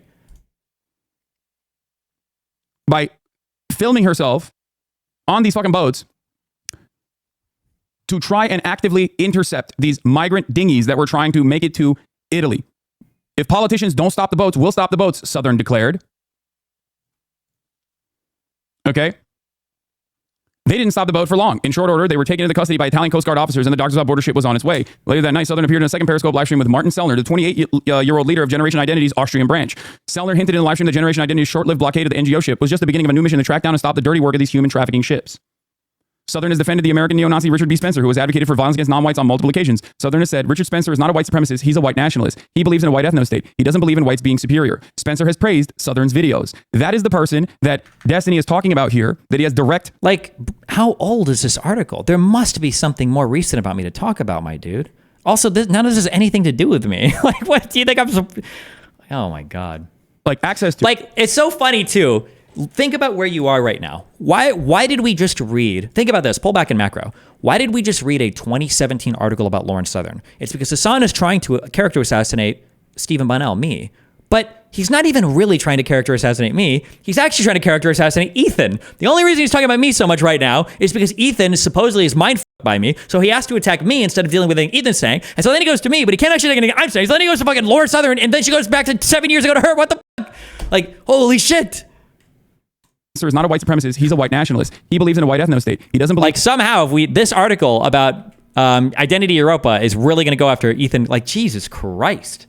Here, that he has direct access to, that he has also helped revitalize the career of. How many neo-Nazis does Destiny have to align with and revitalize the career Align with? Of for people to go, maybe he's not being genuine in his defense of the Democratic Party and it's just another thing that helps him debate better. Really? So, me... fundraising $250,000, however the much, more than that probably, and personally contributing money and time, all of the canvassing stuff, that doesn't count. Bringing on politicians to chatting with, that doesn't count. Openly being a absolute, like, avowed cuckold for Biden, for Harris, forever, on all these talk shows, none of that counts. All of the, none of that, all of this stuff that I've done, all the work that I've done, on the ground, online, in conversation, whatever, the money I've fundraised for, the money I've contributed personally, the time, none of that matters. But the fact that 7 years ago or 4 years ago, whatever, I thought that I wanted to bring on like crazy alt-writers and debate them. Like, I think that it was good to host them and like even be, I want to say collegial. Is that the word I'm looking for? But like, yeah, just having like conversations where I'm debating people, but I'm not like shitting on them completely. Like that's really what's going on inside. Like okay. Oh, cordial. That was the word I'm looking for. He's talking to one neo-Nazi who is a prominent neo-Nazi now, thankfully because of Destiny's hard work, platforming him, giving his phone number to Adam22, okay? While simultaneously he's bragging about coaching another white nationalist and how he helped revitalize her career as well. Okay? Can you run us through how you make all these fanfic spin-offs of reality? You're such a creative, I get inspired when I watch you. You think this right here, exactly what he just said right here. Keep in mind the title of the video that's hosted on my own channel, by the way, that you said I was running from. The title of this video that's hosted on my own channel, okay, is Destiny Blue Pills Nick in IRL debate. Is fictitious? Am I wrong? Like what? Do you think he was just joking here? He didn't mean it? He's admitting to it. You want me to play the clip again of him saying... Why not play the context of the clip? Like, what am I even talking about here? I'm probably talking about how people are victimizing themselves when they don't need to, that there's other things going on and that people are being too... So let's say... conspiracy driven. I don't want to rewatch this whole fucking video, but I guess we'll go to 32 minutes. I'm curious. I don't know. What the fuck is the context of this conversation? 32 minutes. Policies like minimum wage or closed shop laws. We can talk about housing policies like zoning restrictions or how cities are arranged. We can talk about like public transit. I mean, like, all these things would be more important. Healthcare is an important conversation we have in the United States. Something to do with homeless people in major cities is a fucking problem all over the United States. What do you think we should do about the homeless? Well, I know one guy who could answer that question, but he killed himself a long time ago. Who? Oh, yeah. No, good point. Yeah, I don't know. It's a hard problem, but the problem is the political will is not there because nobody gives a fuck about homeless people. Do you think the political will Wait, was that a Wreckful joke? What is the reference there? It's too far back in time. isn't there for homeless people? No, I don't think so. No, I think that when the political will is there, you can see changes happen. But the problem is there's probably why I don't like you or everybody in this fucking space. You don't like me? Yeah. The issue is that I think the anger ends up being misdirected, right? So if I can point to a real problem, I think BLM is a really good example of this.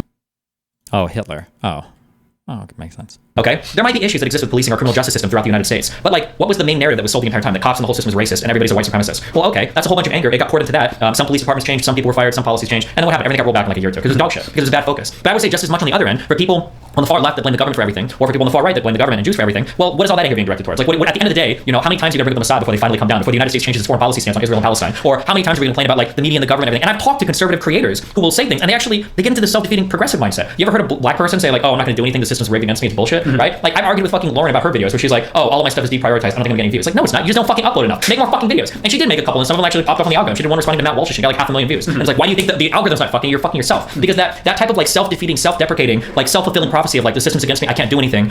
So it gives you the perfect excuse to work on nothing because you're completely fucked, and then it gives you like the perfect enemy to blame for all of your problems. And it's like, well, what the fuck? What does that accomplish at the end of This is, yeah, it's, I think I still stand by all of this 100%. The fact that he's like showing this tiny clip from this to try to pretend that this is just a secret admission to helping right-wingers make their content is arguing against people that have this weird fucking conspiratorial narrative that everything in society is against them, and so they obsess over Jews or cops or white or whatever. It's just so dumb, but whatever. Okay, good clip, Chimp, I guess. You want me to play? I like it. He's like, you want me to play that clip again? He's admitting to it. You want me to play the clip again of him saying...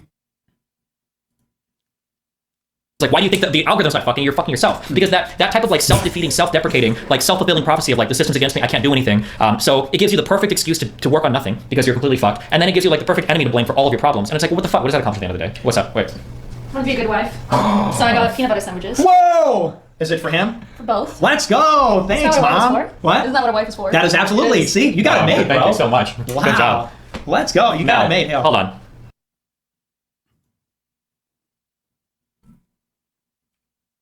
So much. Wow. Good job. Let's go. You got it made. Hell. Hold on. What's that?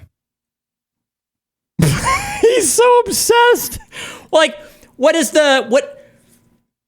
None of this at the end of the day is rising to the level of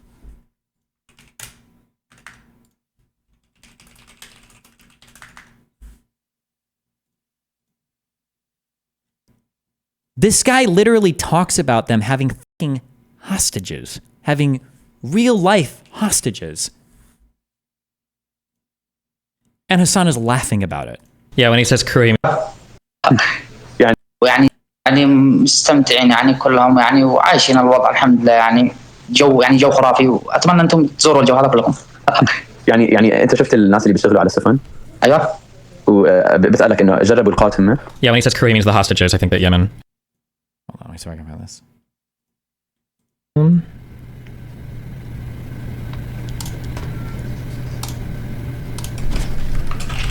Nice YouTube video. The this November 20th. Hold on, this is. Oh, I'm looking for the. Is this me talking?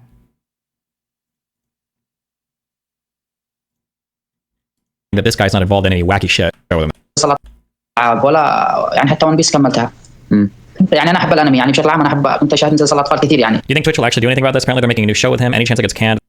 Search for K Hat. Fuck, I don't remember what he said here. I just remember this guy brought up, I think this guy brought up like dancing with the hostages. And Hasan was like, oh shit, he's like, they're dancing with the hostages. They must be chill or whatever. And I'm like, bro, are you serious? What the fuck? Was it this?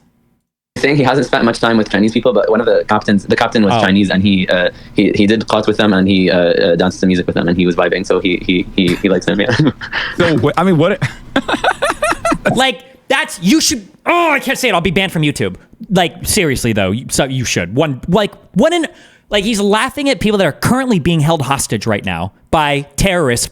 Okay, by Houthis. Also, who, by the way, remember when Hasan presents this situation when he presented it to Nick, he said that all the Houthis did is capture Israelis that were engaged in genocide. Meanwhile, he's being told right here, they weren't Israelis. They were Chinese people. They're not even Israeli. They're not Jew. Or maybe he thinks they're Chinese Jews. Who knows, right? And he's like laughing and giggling about it. One of the captain was Chinese, and he did qat with them, and he danced to music with them, and he was vibing, so he likes them. Yeah.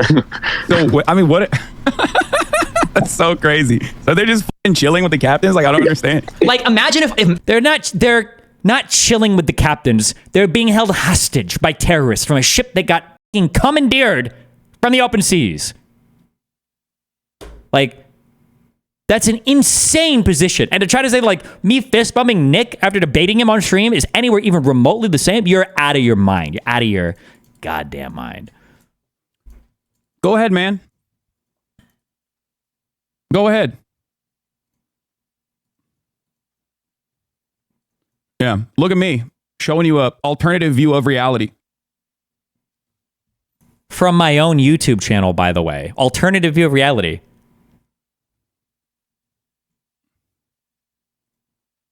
Fan fiction.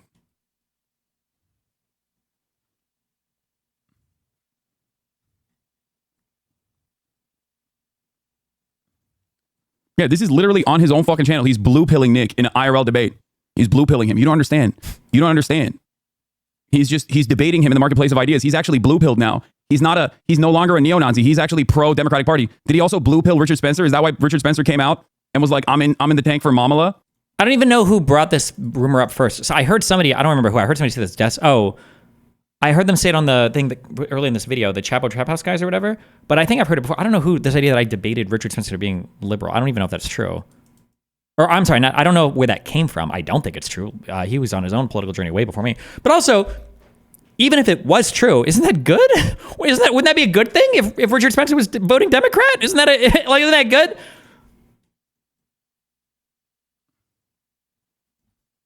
Yeah, it's not the first time they hung out together. Yeah, you think? Nick Fuentes and Destiny hang out IRL. Dawned on me when you said that. Yeah, because before, no, not you. You're what is he? Why does he have? Like already shacked up. Oh man, lady. What's going on with that? What's the story? How about just one man, one? My point is this. What's your point? Last night, I saw this dipshit. This was the same day, no? Yes, this was right after debate, yeah. For the fucking timeline. Just going absolutely crazy over how excited he was. How excited he was that he gets to control women's bodies now. Like just pure resentment towards the existence of women. Something beyond like wanting a trad wife. I didn't even know that level of misogyny was even possible, right?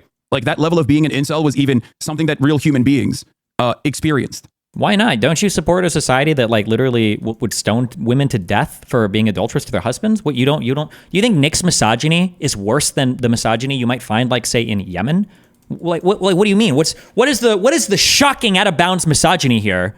Like what the fuck are you talking about? You're so white and privileged. Like go back to your West Hollywood mansion, bro. What are you talking about? Holy shit. And then I was reminded of the desperate attempts of Destiny revitalizing this fucking dipshit's career, so much so that he basically got access to Milo Yiannopoulos and Kanye West. And you think that yes. I do admit that was me. So I used to call Kanye, back then he was called Kanye. I used to call him a lot and complain because after, he just wasn't the same after 808s and my beautiful dark twisted plan. And so part of me talking to Kanye was like, hey bro, when you run for president, can I hook you up with Nick Fuentes, like a really close personal friend of mine? And then, he was like, I don't know. I feel like I need a way to, I don't think I can channel him response. I was like, oh, well, I'm also really close personal friends with Milo Yiannopoulos. And we go out, killing minorities every Friday, every second Friday of the month. I don't have too many days to do it. So I'll chat with my good friend Milo and then get you guys connected. Like I'm like pretending that I'm like the person connecting all these people from behind. I'm literally the super connector. Come on, dude, Jesus. And went and had dinner with Donald fucking Trump. That was me. I am the matchmaker. That is me. Yes, I am the reason why you could talk to the former and now current president-elect. Okay. What is this? He's saying he was a connection to certain... Also, I have no motion at the same time. Sounds to me like I have a whole lot of motion. Remember, one of the important things about fascies or illiberal people, their opponents are always simultaneously really weak and really strong. They always do that. These people, they're weak losers. They can't influence anything. They're nobodies. But also, they secretly control the strings to society at all points in time. Your opponents always inhabit both positions, depending on what emotional point you need to hit on. He does that to me a lot. I have no motion. I'm weak. I'm a loser. But I also simultaneously am building multiple far-right careers at the same time while connecting these people to presidents and former presidents of the United States. Spheres, not that he was his only career path. Wait. Destiny, here is a relevant Pod Save America clip. One of them even says one of your lines. Wait, what? Tried. Yeah, there's not a mute button at the DNC for 11 hours. But you know, Tommy, you talked about the effect of like organizing in field, and like Ben Wickler pointed out all the ways in which organizing in Wisconsin was what allowed them to be in a position to keep the Tammy Baldwin seat despite the incredible national swing. And I think there's like I want to just like I'm not ready to say that organizing or field did not matter in this race, but what I do want to figure out is Donald Trump didn't need it. He did something else, right? He did podcasts. He had these influencers behind him, and like what is he doing instead of field that we should be doing too? Well, that's a good segue. The way that being online is now real life. Yeah. Well, that's a good segue too. We're going to tick through some of the other theories making rounds here, and the first is Harris should have done more to meet voters where they are, as they say, including but not limited to going on Joe Rogan, and more broadly, Democrats need to run the kind of candidate who can go on those kinds of shows and mix it up.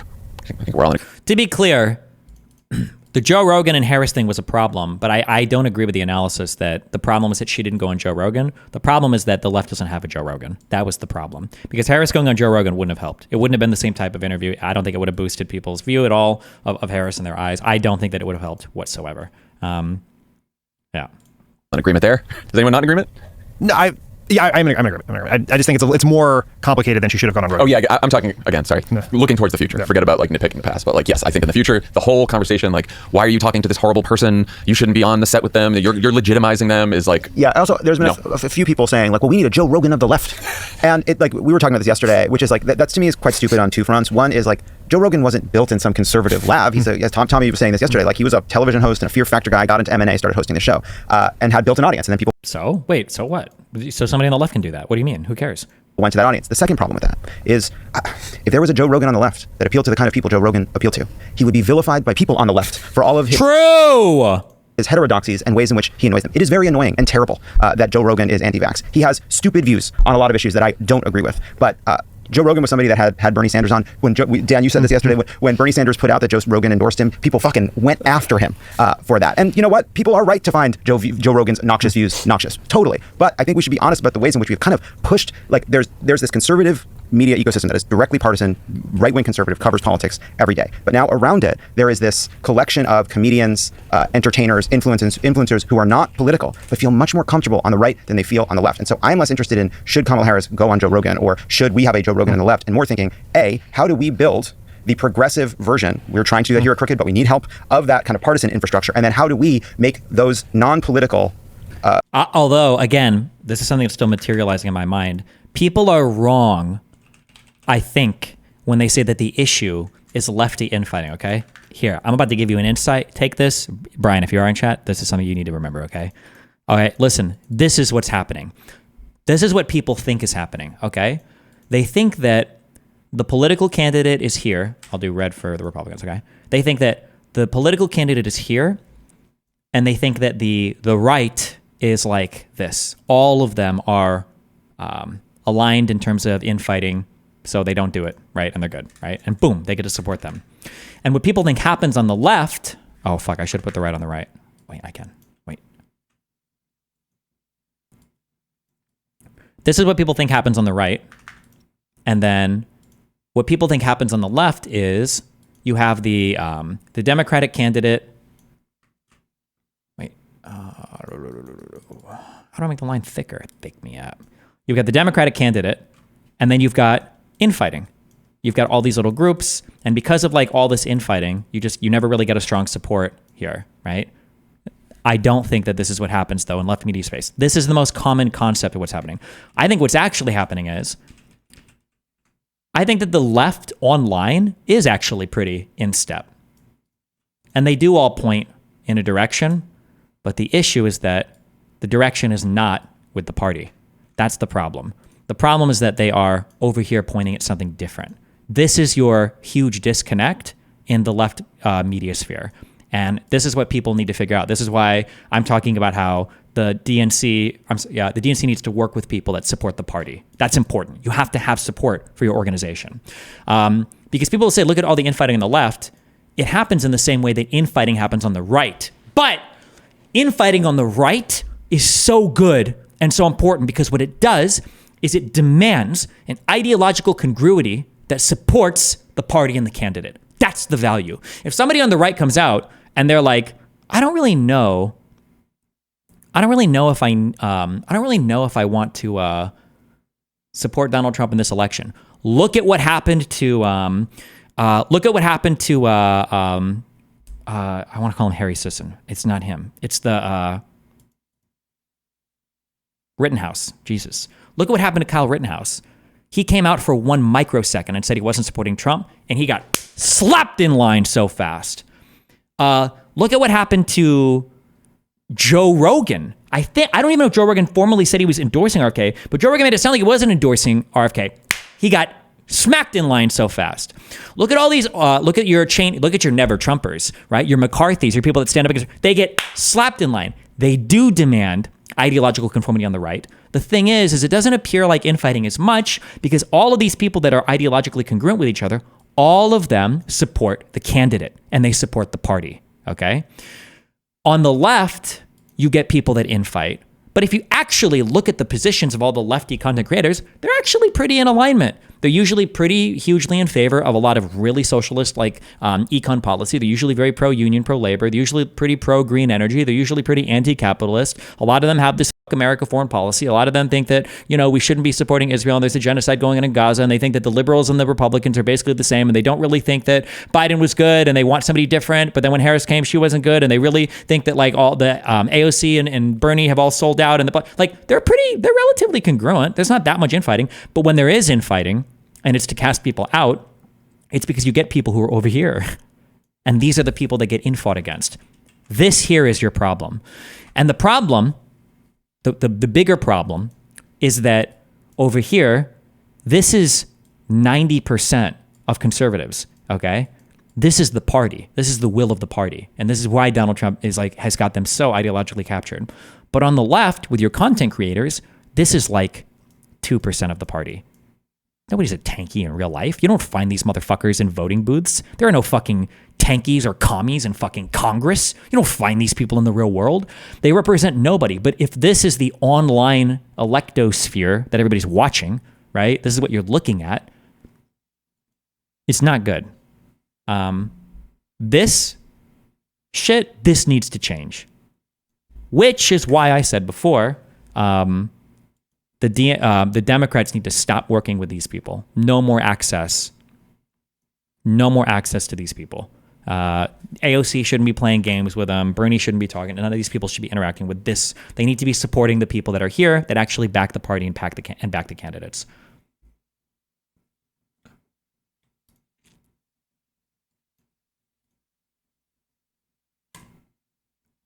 Clip that. Hosts that have huge followings feel as welcome in our world and we as welcome in their world as they now currently feel. Do you get stressed about the implications of being in left media after Steve Bannon said Project 2025 is real? We'll see what happens. I don't know. I don't think about it. But we need help of that kind of partisan infrastructure. And then how do we make those non-political hosts that have huge followings feel as welcome in our world and we as welcome in their world as they now currently feel on the right, without giving up on our values, being honest about where we disagree, but being willing to go there and those people feeling comfortable with us? Yeah, I mean, I think that Lovett handled the infrastructure piece of this, and I talked about it last episode. But I think Rogan's sort of become a proxy for a broader conversation about, like, should Kamala Harris have let it rip a little bit? You know what I mean? Like, should she have gone on Joe Rogan, arguably the biggest media platform in the country? Yes, obviously she should have. But if you watched Trump's 3-hour rambling mess of an interview, we all had the kind of a Rorschach test about what was our takeaway. And I think the takeaway for a lot of people was he didn't sound like a politician. You know, we made fun of him saying he does the weave. We called it being a rambling, incoherent old man. We thought he did pretty well. Well, yeah, but so I think that's the question: is like, should Democrats have to find ways to communicate to people where they don't sound like they're reading a script or talking points? Because that was the narrative you started to hear a lot about Kamala Harris. There's a lot of TikToks where people ask, "Hey, like Bruce, what do you want for dinner?" And it's like, "Well, I grew up in a working class family with a 4 mic table." Or people that was kind of a meme. Yeah, he didn't have America First at all, where he was connected to actual politicians. Yeah, he was. He gave him an additional fucking platform. Okay? He gave him a platform and normalized his fucking perspective. This is the clip. The feel when we control your bodies. Hey, we control your bodies. Guess what? Guys win again, okay? Men win again. And yes, we control your bodies. Hi, I'm your Republican congressman. Hi, I'm your Republican congressman. It's your body, my choice. And men, women again. Men win again. There will never, ever be a female president. Never. There will never be a female president, ever. It's over. Glass ceiling. Dude, it's a ceiling made of fucking bricks. You will never break it. If this type of stuff that Nick Fuentes is telling you is upsetting to you, you should be upset. And your anger should be directed at people like Hasan. Because at the end of the day, Hasan is, again, he's granted an exclusive monopoly on the viewers of Twitch, and he's not advocating for people to vote for Kamala. He's not advocating for Democrats to win. He's not advocating for the Supreme Court justices that we need to overturn these people. Hasan plays a bigger role in radicalized figures like this being able to celebrate the political power they have than Fuentes and Lauren Southern combined could ever hope to have in the United States of America. It's not even fucking close. So if you are upset about things like this, then sub-degenerate boy pieces of shit like this who are only obsessed with clout, money, influence, and their weird totalitarian, tanky ideological purity, these are the people who you should be upset about. And Twitch for platforming it exclusively. Your stupid face keeps hitting the brick ceiling. We will keep you down forever. You will never control. Look at how disgusting of a monstrous piece of shit this man is, okay? Disgusting. Remember that. Your own bodies. You will never be the president of the global empire. Never gonna happen, sweetie. Yeah, he's blue-pilled. That's why he's wearing a blue hat. Destiny successfully debated him in the marketplace of ideas. He blue-pilled him. Meanwhile, over the past... Keep in mind, the clip that you literally watched of me was me saying that Nick burned the bridge and that I don't talk to him anymore, which was like years ago, but okay. What year is this clip? Jesus. Here, because of the insanity... Why does he have MP4? Why does he have it saved on his desktop? I'm just imagining him like getting his like, all right, hold on. First I'm gonna play this Destiny video. We've got Destiny vid 004. Okay, I'm gonna play this one and then I'm gonna talk about the Jesus Christ, bro. Oh my God. Look at the name of the file. How can I see? Where is it? Is it up there? Fuentes should worship me. Dash Destiny. Sorry. Of his own community. I remember throughout the past year, his community has consistently said, while he was normalizing Nick Fuentes, that finally, thank God, at least you're going to talk about stuff in the last year. Jesus, 43 and a half minutes into your manifesto. Thank God. All right, let's go. I remember throughout the past year, his community has consistently said, while he was normalizing Nick Fuentes, that I was a far greater... Throughout the past year, I've normalized Nick Fuentes? Bro, you just watched a video of me saying that we're never talking again, like from 2 years ago. How many years ago was that? What do you mean? Through the last year, we've been normalizing Nick Fuentes. Bro, you're the one that's been retweeting Groiper shit, trying to attack me constantly. Throughout the past year, I don't know if anybody has images to the, is it Acid Man or Acid Communist or Common Man? There are a few Nazi accounts that he retweets a ton, because they hit piece against me or because they attack me. Like, he has consistently said, while he was normalizing Nick Fuentes, that I was a far greater threat to the United States of America than Nicholas fucking Fuentes. Yeah, because Fuentes has no influence, dude. Oh, censored men. His community, unironically, because of his like mania, because of what he has primed him into thinking, like such virile hatred, that I am a larger threat in their eyes than Nicholas Fuentes. Now, their attitude might have shifted now, okay? And and Fuentes' treatment of me is so bad. I don't understand. That's something he'll have to learn to grow. Not to be too self-aggrandizing, but like Fuentes should be worshiping me. You know he called against voting for Trump before the win. Why do you take him seriously? He's not even a real Nazi. This is the problem. This is directly because of Destiny, okay? What? Wait, what part? What part is directly because of me? Wait, what? People going, he's not even a real Nazi. I don't understand. Like, dude, this guy is a... Oh, somebody in chat just said it. I didn't understand. He thinks that Fuentes is popular because Fuentes had one semi-viral fucking clip yesterday about the woman's bodies thing. That's why he thinks that Fuentes is mega popular now. I get it, because his brain lives in the TikTok world. Gotcha. Okay, now I understand so much more why he's obsessed with Nick right now. a fucking Holocaust denier. What are you talking about? What the are you talking about? This is why I try to explain to people, if you hyper-focus on this, okay? If you find yourself in the throes of an echo chamber like the one Destiny has created, okay? Echo chamber, where we watch this full crazy Manifesto hit piece where you have pre-prepared clips of me cut from streams that are literally uploaded to my YouTube channel to show an audience member 15 seconds from a 2-hour video. Yes, we are in the echo chamber. True. You are going to find yourself believing really weird shit that is insanely inconsistent with reality. Oh, yeah. Okay? Crazy. Like, you should be ashamed of saying things like this. You should be ashamed of being like, oh, Nicholas Fuentes is not a real Nazi, dude. Come on, calm down. Because I am literally I was the only lifeline that he had to like being able to breach like mainstream political conversations. Like I represented a huge potential opportunity to him. Potential. So bad faith in the way that he treats me. It's unbelievable. I don't know why the fuck he would do that. Like he should have been so conciliatory. Should have been. I'm not asking him to bitch or anything, but for him to be like relentlessly bad faith against me all the time, like bro, who the fuck are you? Like I can put you on a stream in front of 14,000 people. Like I could give you your phone number like out of 22 so you can go to a show. Why the fuck would you like burn my shit? Why would you burn? Yeah, why would you burn my shit so hard? I'm fucking propping you up. Okay. And then the bridge was burned. This was years ago. I'm the one that made him have a viral TikTok clip yesterday. Okay. I'm propping you up. That try to basically prove your point is that Nick said not to support Trump, so he's not a Nazi. Nick doesn't support Trump because he doesn't think Trump is not racist enough amount. Exactly. So when you find yourself in that circumstance, when you find yourself literally going, oh, well, you know, Nick said don't support Trump because he's not Nazi enough, but he's not even a real Nazi. Who the fuck's a real Nazi then, dumbass? Who the fuck? Yeah. Trump dinner guest says perfidious Jews should be executed. America First hate leader Nick Fuentes called for those suppressing Christianity to be absolutely annihilated in a recent live stream. And it's not just Nick. Oh, somebody has this. Thank you. Too mad ODs. Everyone's talking about how he has credible accusations of pedophilia, stalking, death threats of other content creators. What does Destiny do? He tweets out about how he was a real one. RIP to a brave soldier, and like unfriends him on Discord. He does that because he thinks this kind of edgy nonsense actually plays well to his groiper ass audience.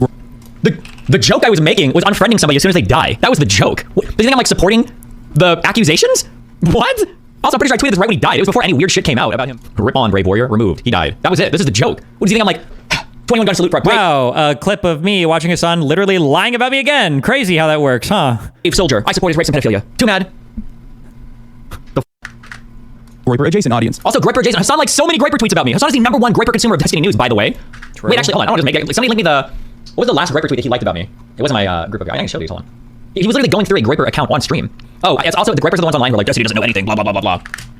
Hasan Abi likes Drain Incel. Does this guy know anything? Is this a Groiper account? Let me check. Hold on. Twitter.com/Drain Incel. Bro ran off with all my engagement. Ah, the Jews. Shut the fuck up. Huh. Crazy. Isn't that weird? Crazy how I've got the Groiper fan base, and Hasan is the one that is constantly liking and retweeting Groiper accounts that attack me. Yep. Like, Jesus. There are more instances of him doing this. Like, he amplifies so many of his tweets on Twitter. It's insane how in his head I am. I'm only saying this because I've seen him do this for days at this point, by the way. Fuck. There are other clips of this. But yeah, he amplified so many Groiper accounts because they had like attacks against me that he liked. Good one, Hasan Abi. Fuentes. Destiny did this with Sam Hyde as well. Sam Hyde is also a fucking Nazi. Sam Hyde.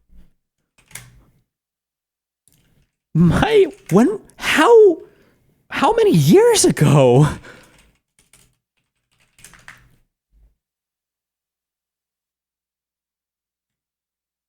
Oh, I thought I did this in a while. Okay, sorry. This was 2 years ago. Jesus. 2022. Okay, this was 2 years ago, so almost. But like, what? I can't even do an interview with this guy? Also, I didn't know 100% at this point if he truly was a Nazi or not. Actually, I didn't know until I saw when I started watching bits from that podcast he does. He's an absolute fucking Nazi. Holy fuck. Or at least like all the anti-Semitic tropes and whatever crazy bullshit. Jesus Christ. But Sam Hyde is also a Nazi. And Destiny propped him up too. Wait, what is this? Excuse me? Do we have a key? He said that. Do we have a key Nazi platformer alert? What do you call it? That Harry Styles is being lowest social caste to the highest. Wait a second. I go from being a white male to a woman to a quarterback. You totally leapfrog Excuse the me, whole. can we get the? I think what you're James Van Der DGG Beek frame by frame analysis. Yeah, I think what he was saying was that like what? That gay guys were like not into it, but that 14-year-old girls were like, who is this guy? This is the coolest thing I've ever seen. He's the hottest guy I've ever seen. That's incredible to think about.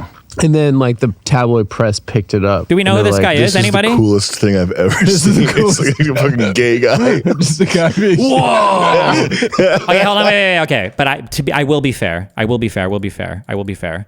Can somebody link me the clip of Hasan confronting him when he's been on his podcast multiple times, talking about me? Can somebody link me the clip of Hasan confronting him about this podcast appearance that he did a year ago? I don't know who this guy is. This is the guy that that's the Adam dude, right? Live stream. Make fun of him. Is it this guy? I don't know what these fuckers look like. This dude. The guy who was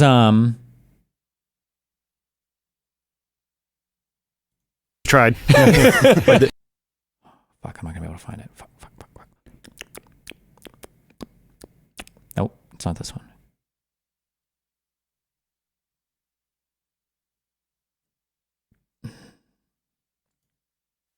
Sell fake Molly in the parking lot for that.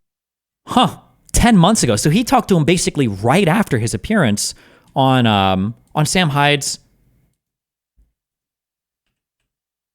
Oh wait, hold on. Somebody says does he confront him? Oh wait, maybe he does confront him about it. I wouldn't say he's an intellectual. He's a mod. Like on my pod, we have just my co-hosts, and then we have a producer who like runs the cameras and everything. Who's that? But the cameras are stable. Destiny. Oh, is that your co-host? No. No, not at all. No, it's wait, Will can you and explain to me who Destiny is? He's like an intellectual debater. I wouldn't say he's an intellectual. He's a modern, but his whole thing is that he's like, how about you come over and debate my ass? He's like, why don't you come? Yeah. Why don't you come down this ring and debate my ass? Like, I saw a thumbnail on Twitter, and I think it like perfectly explains like what he does. It was I mean, he's insane. His subreddit will go crazy after this. Really? Now that you mention it, yeah, they like cyber stalk me. They hate you. Yeah, like I don't know who he is, and I'm more on Destiny's side than Hasan's. I just he's a center left podcaster. I'm center left. Okay. Yeah, no, for years like he wrote like a manifesto about being able to say the N word as a white guy, and like debated it. Manifesto. Yeah. Oh yeah. Like, a manifesto. Straight up like a manifesto. Maestro. And then for years they were like, Hasan is friends with the guys on Come Town, and they say the N word all the time. It's quite. It's like they always look all for. the time. Yeah. We only said that because Hasan was freaking the fuck out about any bad words being used publicly, and they do say the N-word, but he seems to not care about it. Do you see how much of like a little submissive, breedable femboy cuck Hasan is? Can you feel like the estrogen flowing? Do you think this is why he had to finasteride his head up? I don't know if that like fucks with your hairline or whatever. Do you think this is the reason why? Is because anytime he's near somebody that he would have to give actual criticism or pushback to, he can't do it because he's so obsessed with their clout and he's so obsessed with the networking. By the way, this is the exact same attack that I made against Hasan when he speaks to black people about saying the N-word, because he takes a totally different position than when he says things to white people, right? That's why he slammed his table and called me a weaselly little liar, as I pointed out. But look, notice how like 2 minutes ago, okay, we're watching a clip of Hasan who's freaking the fuck out because I did an interview with Sam Hyde. I was curious, 2 years ago. 2 months ago, Adam was on Sam Hyde's Nazi podcast. And Hasan is here just like, oh, like it's insane. insane. But whatever. I know things. Static answer. Shut up.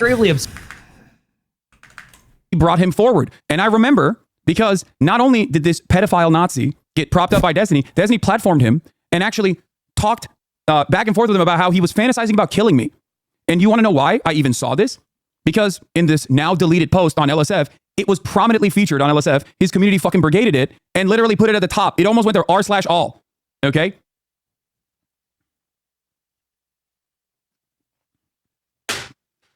This has been happening. So you must, if you're really bothered by that convo with Sam Hyde, you must be really bothered by Adam going on his show. Like, I imagine, right? Like, happening for years and years and years. Okay? Tell new chatters how Sam Hyde called to murder you on live TV? Yeah. I mean, that doesn't really fucking matter. It's like, it's whatever. His fans are fucking losers. But like, the fact that he was calling for that with his psychopathic fucking fan base is insane. It's additionally insane that this guy gets to present himself as a fucking liberal. Okay? That is simply a defense mechanism. Okay? That's it.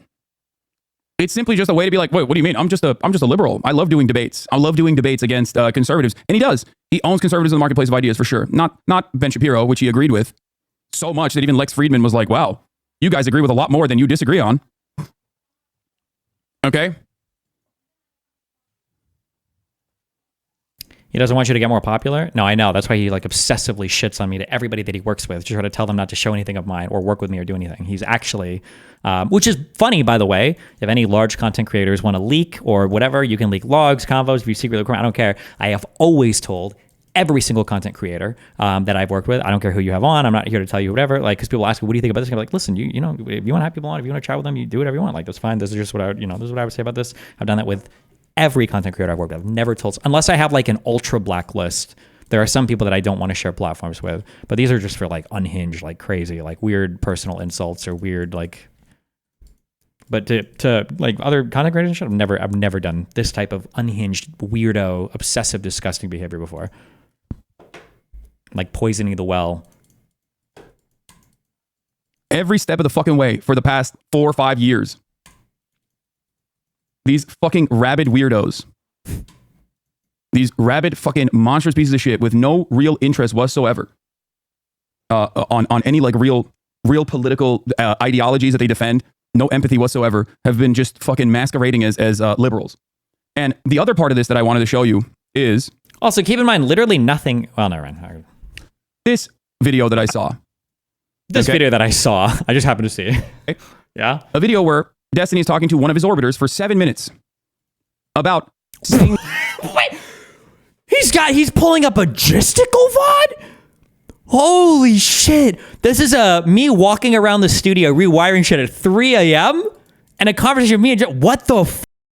Holy shit. Okay, what do we got here? What are we chatting about? The N-word. Load up that.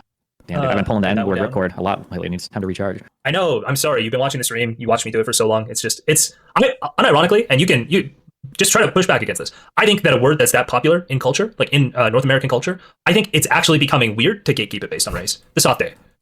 Yeah, it feels weird and shitty. And I wonder what I'm going to say. So what is my opinion so far on the stream? I just don't really care that much about racial slurs. You probably shouldn't say them around like certain audiences, but like I don't care. I've never cared. I just don't really care that much. I don't know if I've ever cared that much. We'll see what I say here, I guess. Now that it's a secret at night, other alternate stream recording. Let's go. I'm privileged to say it, but I feel like I'm over it. I think most people are over it. I think even most black people are over it. I think it's kind of like cringe at this point. Like, who cares? Like there white people saying the N-word. Who the fuck cares? A couple years ago. Are you really hand wringing me on this take? Like, this is, little bro, this is what you want to obsess over right now? Like, who the fuck cares, bro? This is what you're talking about today? Gazans getting genocided, me your mom in the ass, Trump winning the U.S. election, you doing crazy anti-Semitic, insane shit 24/7. This is what we have to talk about right now. It's like, what is Destiny's fucking stance on slurs on a kick stream at 3? Like, bro, are you okay? Of it being weird, but I feel like we probably are on the precipice of it. Just please play the full clip. You go on to say more. What do I even say? Link me, I guess. Just being like, whatever. I don't know. That's how I feel about it. And like, I think logically, like if you're trying to defend it logically, like gatekeeping it by race, it cuts against a whole bunch of other principles we have, right? Yeah, and it just they are seriously debating how virtuous it is for white people to say the N-word. What? That's a take. Yeah, it doesn't start to make sense. And like, if you test any of those things, it immediately falls apart. Like the easiest cut against that word is that like, if you use it and you normalize it and some people are blah, blah, blah, any argument that has anything to do with going down that road should mean that black people should never say it in rap music. Like, because that does more to normalize it than literally any white gamer guy on the internet saying ever. But they're not debating, they're agreeing, sorry. Good job. That's true. Yeah. If a word is so horrible that people can't say it, because usually people will say, I don't even know why this is, I think Hasan even agrees with what I'm saying here. This is the dumb part, right? If we're like, well, even if people say it in a non-racist manner, it normalizes it so then racists might say it, which is already a dumb argument, prima facie, right? But let's say that's an argument. Okay, well, that's the case, and it definitely should be in rap music because that's probably where it's used more than in any other like popular place ever in the world, right? Wouldn't we agree with that? But yeah, but it's just, this whole argument is so dumb. Like, you're right. Like, obviously, nobody's going to concede to that. And then, like, any argument defending that is like, well, it's their word to use for their people. It's like, bro, go to a Kanye fucking concert, okay? 95% of these people are fucking teenage girls. Like, come on, the fuck are you talking about? This is not... just a reminder that the largest consumers of rap music are white people, right? So if you're using the N-word in rap music, you're saying the N-word for white people to listen to and probably rap along with. Like, community came after me pretty hard and brigaded the LSF subreddit way back when it was actually popping, to get me banned off Twitch for saying cracker. Because you say it in a hateful manner. No one here is talking about calling someone the N-word. I hate this fucking guy, dude. It's like and he knows it. He delights in this. He loves it. He loves it. He loves that I'm even responding to this because he likes the attention that he gets from me, okay? Because his little fucking 2-inch like rotted fucking cock, okay, that he wasted on brothels, okay, when he was a frat boy when he was 19, and his rich fucking dad was funding his little sex tours through fucking Europe, okay? He's obsessed with the attention I'm giving him, and I hate that I'm giving him this attention, okay? But I also love it, because I like the attention too. The idea that, back when it was actually popping. Nowhere in any of these conversations ever am I ever defending calling someone a racial slur. Ever. Never, ever. I'm never doing that. Meanwhile, Hasan literally ambushing his black friends to try to get permission to call white people cracker. What do you think about the word cracker? The what? The word. I don't use it personally. Oh. I'd rather describe people with things that aren't just broad stroke derogatory terms based off the color. Like, it's not the same. We're not even having close to the same conversation here. That nothing about this conversation about calling people racial slurs. To get me banned off Twitch for saying cracker, okay? And they successfully did that, for the record. For like one There's an day. entire Lex Friedman clip on Destiny using the N-word. Yeah. It's not music for black people, okay? Shut the fuck up. It's music for everybody. Like, yeah, but... Yep. Yeah, I don't know. It's just like, and getting into the whole like intent thing, like the intent of the speaker thing. Like, it's just a fun word to say, and I've never once like used it to, like, the worst you can do is you can say something like bum ass nigga, or like something along these lines, where it's like you're using it as guy or dude, right? But it's like, yeah, I never, most people see it, so it's like it doesn't even like, yeah, I don't know. Yeah, well, I've never once like tried to load negative like stereotypes or racial like animus into it. It's just not, that's not what the word's for. So I feel like when I use it, I have no intent there. As opposed to like any racist person ever like soft aid a black guy as an insult? Like, it just doesn't work. That's true too. People don't even use the A version as an insult. Who would do that? You call them the hard R. What the fuck? Yeah. It basically doesn't get, the only example we could come up with was in a video game where the hard R is explicitly filtered. You might have people who use the soft A to like attack somebody, right? Oh, maybe sure. In like text. But that's like, that's such an outlandish example to come up with. Yeah, anyway, I don't know. I guarantee a white person. I will give Hasan props though, that at least he actually watched. Even if this came from an after dark stream from somebody else's thing on a topic that is really not relevant or a mainstream topic of anything other, at least he was watching the full thing. Thank you, Hasan. I value that. I appreciate that. Person made the soft A rule. What's the soft A rule? Well, the reality soft A is doesn't mean dude. There's probably not. Sorry, there's probably not. If I had to guess, I wonder where the hard R and the soft A came from, because I'm willing to bet that in the beginning there was only the soft A, because like the soft A and the hard R. Oh, because of how people in the South talk. It was just, yeah. Or just like, imagine being so unimaginably echo chambered, so incredibly disconnected from the fucking real world that you're just having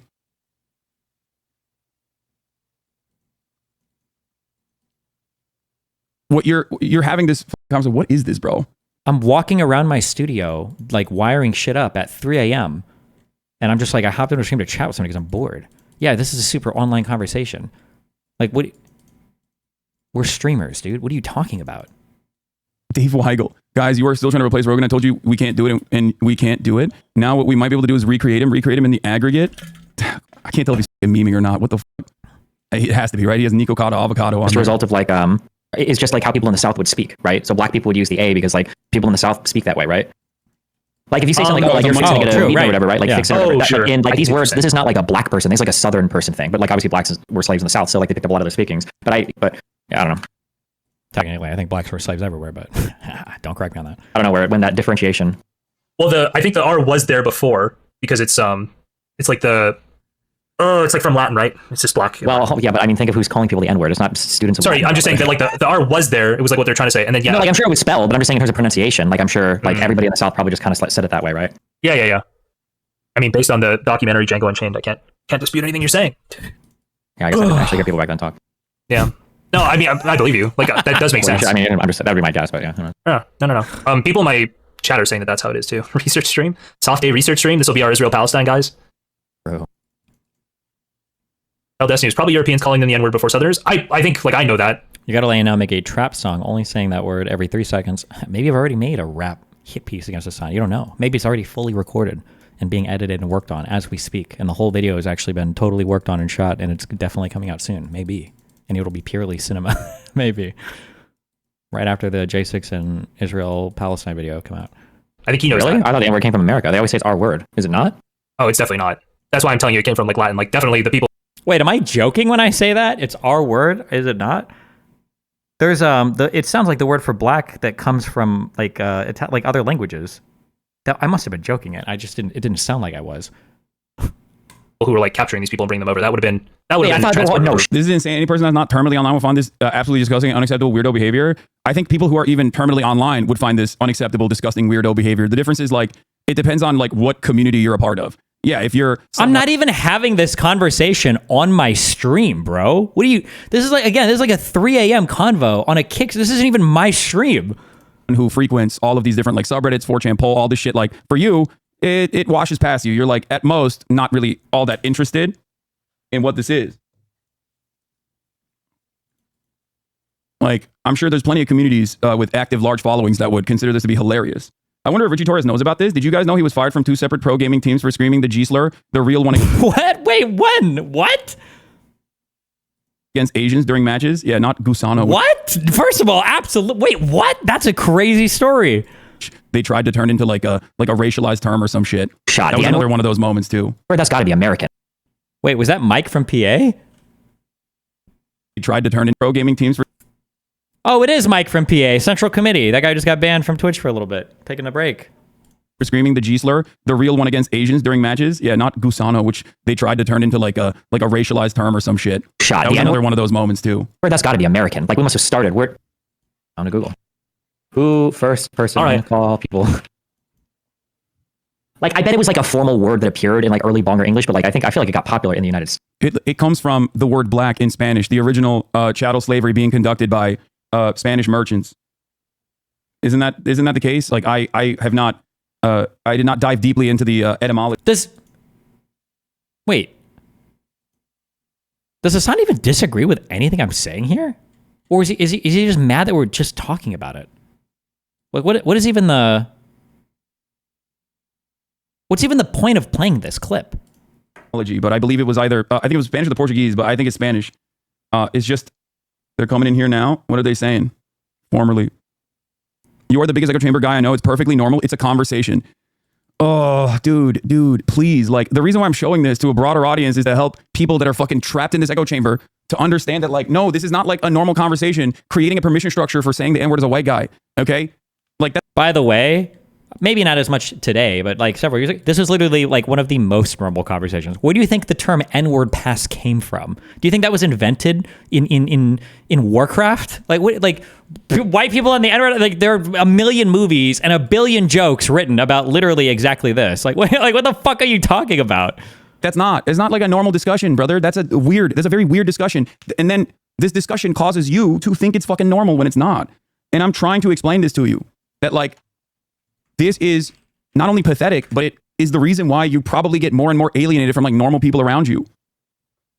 Is weirdo behavior. Okay, this guy hates white people. Me, yeah, I know. Everyone always says that. Yeah, I'm white, but I guess I also hate white people simultaneously. I have internalized anti-white hatred. Based. States. Well, it's not the country. It's like literally. I think so. I think the South, like the uneducated part of the South. Yeah, Gunsmoke, it does. Please explain how the soft A means dude. I just mean like I use it in the same places I would use like guy or whatever. Like that's how I use it usually. I just don't use it. Are you a regular N-word? So let's go back. Soft A. Like it's so funny because me and Hasan have literally had these conversations on stream before. Time. So let's go back to this one thing again. So you're telling me that it is okay in some context in a private setting for a white person to say the N-word. These are real debates about it, by the way. That's what you said earlier. Because if you believe that, we don't disagree on anything. Yes? Okay, it is. Yes, it is. Okay. Oh, and he agrees with me then. Now, this is before he talked to Triax, by the way, who was black, so he had to disagree with Triax. But, crazy how that works, depending on who he's talking to, huh? But again, no, not again. No. Don't run away from that, okay? No, I'm That's not. it. I said okay. yes, but my opinion on this, but my opinion on this is still largely insignificant in comparison to the overwhelming amount of people of color that are going to have a different type of That's fine. opinion on it. That's okay, though. You agree with my main point. You think that there's time. So let's go. Day, I'll say this off, Dave. He's lying when he says doesn't use it. He tweets it all the time. He's tweeted as a flex multiple times after. As a flex? Also, tweeting is not my vocabulary. I literally tweet shit just to trigger dipshits like you, and it works. I'm glad it does. I'm going to look for a good N-word tweet tonight to tweet out. Hell yeah. As a flex. Imagine how fucking pathetic you have to be to even have. He's flexing his N-word bravery again. Like, bro. I think it was like around the time where he got me banned for saying cracker, where he was like tweeting the N-word openly on Twitter. Like, what does that mean? Like, I was calling people the N-word, or I just like tweeted the N-word? or was it when I was making?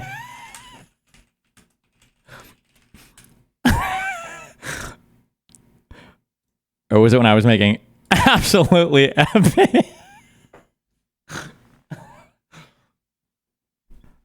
I'm sorry, bro. I did have to pass for that picture.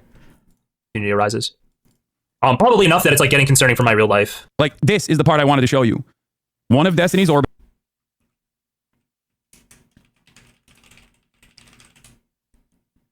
Or was it my... I'm sorry, I can't help it. These are objectively funny tweets, okay? These are just good tweets. I don't know what you want me to say. I can't just not tweet out fucking primo joke material. What do you want me to say? What do you want me to do?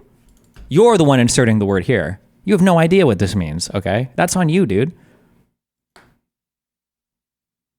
Orbiters is like, after being a part of his community, being an orbiter of him, has gotten so comfortable using the N-word that it's like actually hurting him in the real world, okay?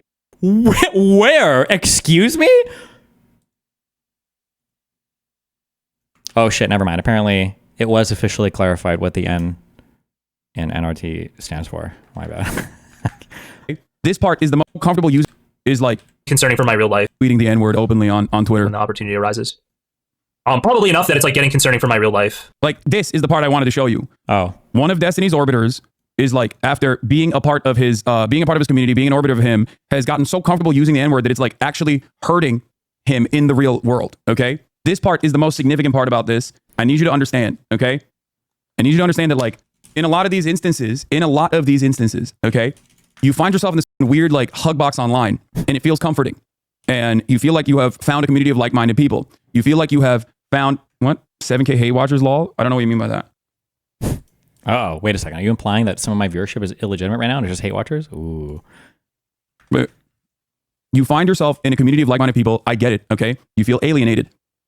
And now you feel like there's a sense of comfort in this community that you have found yourself online, okay? It starts warping what you even personally think is permissible, what you personally think is appropriate. And ultimately, okay. Wait, so did he, so I guess he just agrees with every single thing that was in the clip then? Because he didn't disagree. He was just mad that we were talking about it? It ends up pushing you further and further and further away. So the big issue with Destiny's stream is that if your biggest issue with me is that if you spend a lot of time on my stream, you'll start saying the N-word in real life. That's the takeaway from all of this. Does Destiny hire people for stalking Hasan? How does he have timestamps from Hasan's stream today already? Hasan didn't even end the stream. What the f***? Can't even one day?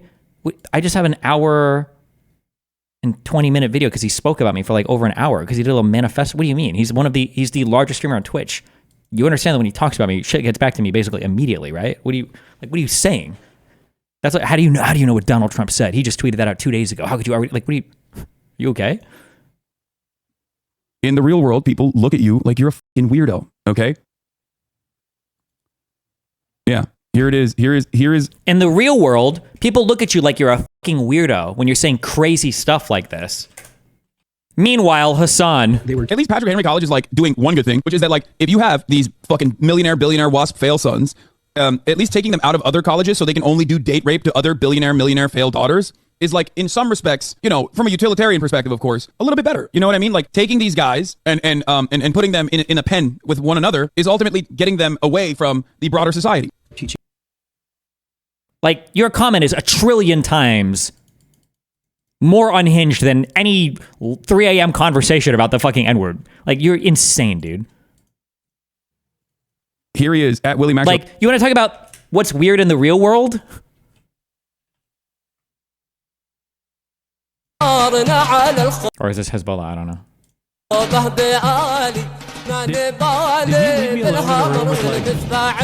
Like, you don't think this is weird, dude? What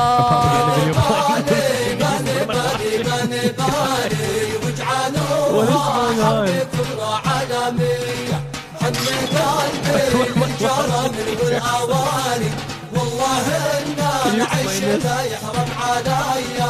This is a 3-minute video of. What do you mean a music video? When you said music video, I'm expecting like.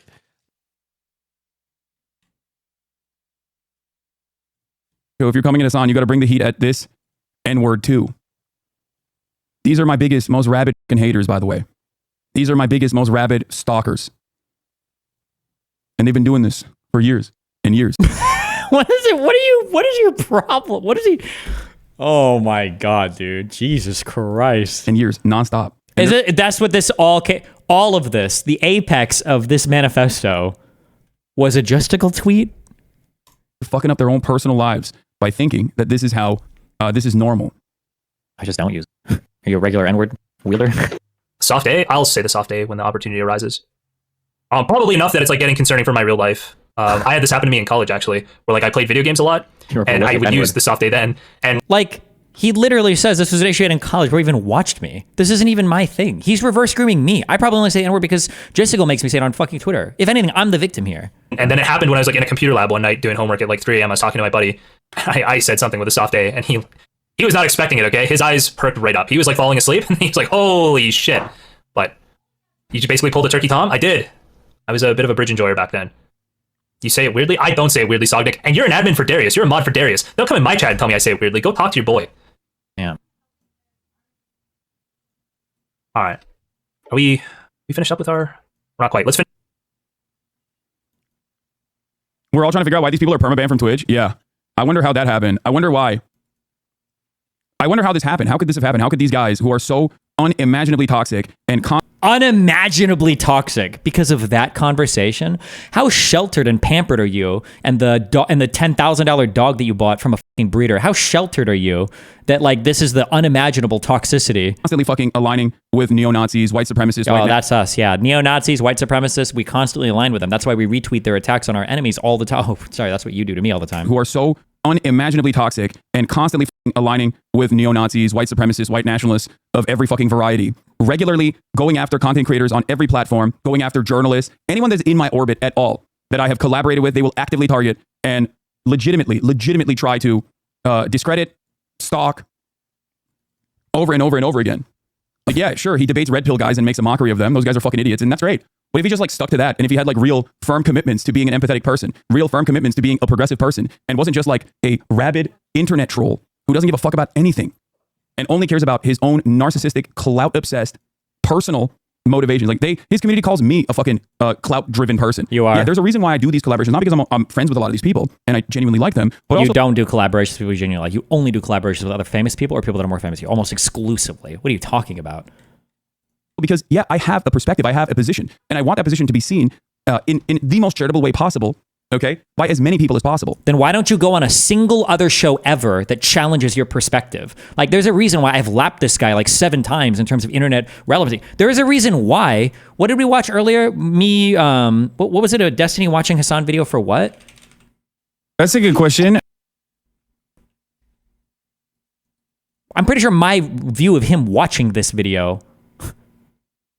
You are got more views than him watching the video itself. Like he is like tunneled himself into an echo chamber, and he's like cut his reach off from other people so much. Like this guy does not go on to any shows ever. Like he doesn't go and talk to anybody. He's like completely and totally like pigeonholed himself into Twitch exclusively. Now Twitch protects him a lot, and they they give him I guess like basically monopoly over the platform. Oh yeah, wait, that was it.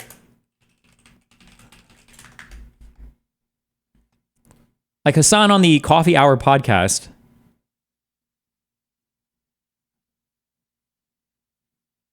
Six months ago, got 234,000 views. I reacted to this video, and I got more views than him being on the fucking show. Like, bro, no one knows you, little bro, okay? Pretty soon, you're going to be begging me. Okay. So just wanted to do a brief little blast on the past. And this is not even scratching the surface. You call out Hasan for not talking to anyone else smaller than him on his stream. In the next coming days, he brings on Mike and some random dude onto his election night. I think that's because other larger streamers, I think, were getting a little bit worried about Hasan and they were trying to stay away. He got really mad because Austin said he wasn't going to be there in person.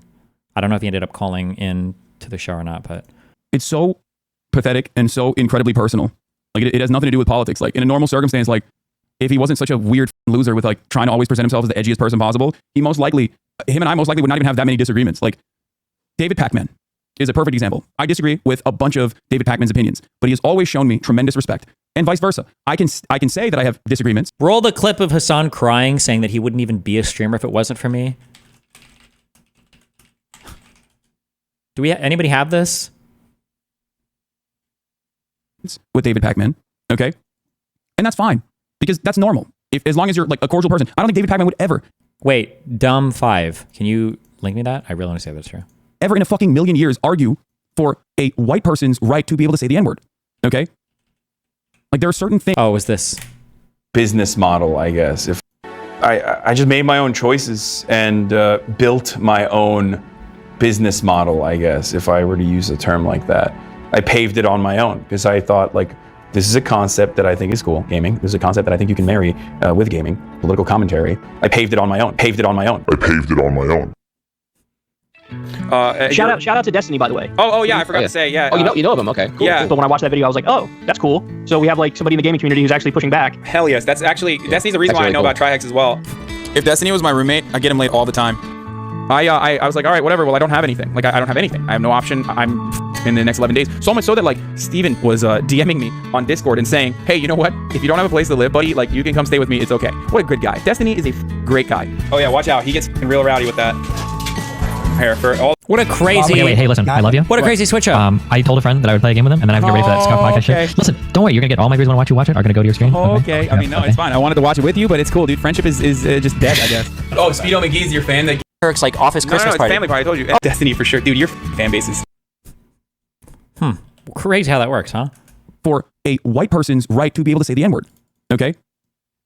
Like there are certain fucking lines that most people will not cross. Okay? And I say this as someone who understands that like David Pakman and Destiny are friends. Like, you remember, I just showed that we literally had this debate, bro, like 4 years ago. You literally ambushed me on a show to have an N-word debate with me. What the f? Okay? Like, I know that. He shit on the costume merch, by the way. Yeah, whatever. It doesn't matter. Who cares? Anyway. So yeah, as this kind of... What a great manifesto. As this kind of like rabid, sociopathic, right-wing sentiment is going to noticeably increase more so than it has. Okay? As Trump is coming back onto the main stage. Remember where a lot of these people's opinions come from when you think about them as allies. And I say this as someone who is incredibly understanding and as someone who believes that everyone can rehabilitate themselves. Okay? Straight up. Every single person. But if I talk with right-wingers, it's the end of the world. Okay. It is ironically why I thought originally that Destiny was a former libertarian who had said a bunch of racist shit that now was no longer... Said a bunch of racist shit? What? A firm and committed believer in those racist things. I was wrong. Okay? And his community has never let me forget that. And has spent the last 5 fucking years actively coming after me, even though I never spoke about... Oh yeah, I forget. This is supposed to be, by the way, about Ethan too, by the way. Him for 5 fucking years, until he also came out as a firm, committed supporter of Israel and its genocide. Thank you. True. Anyway. There is no room for any kind of Nazi ideology, fascist ideology, racist, bigoted ideology in the progressive movement. Okay? Ironically, you just given him content for the next 5 months, haha. Yeah, you think he's going to sit there and play the videos where he's like openly and actively talking about how he platformed Nick Fuentes? No.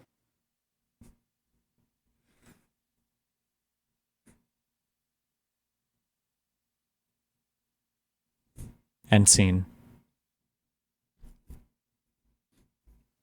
He'll just run the same route over and over again. Bought a house, hypocritical socialist, yada yada yada. He was gonna do that anyway. Wait, also, that's the funniest part about it. People being like, wow, you just gave him content for 5 months, bitch. When I never fucking talked about him, he was still making content nonstop. As a matter of fact, the only time I noticed that like his incessant smear campaigns slowed down a little bit was when more people organically found out what a buffoon he was. Okay. When he went and debated, or he had the capacity to debate someone like Norm Finkelstein. Yeah, the Israel-Palestine arc was definitely bad for me. Definitely, dude. Absolutely true. Anyway. Regardless. He's doing the weave. Yesterday, you didn't know Franco, the Spanish dictator, was? Yeah, I mean, he's not very knowledgeable on a lot of the issues that he convincingly and confidently speaks on. It's just that he is... Bring up the map game, boys. Rhetorically gifted, okay? And Dunning-Kruger also helps him float. which is ironic because he used to shit on the likes of Jordan Peterson for that same reason. He used to always shit on Jordan Peterson and many of these other like right-wing content creators by being like, these guys don't know what the fuck they're talking about. They just, you know, they just confidently present themselves as intellectuals. Now he's basically become what he once despised.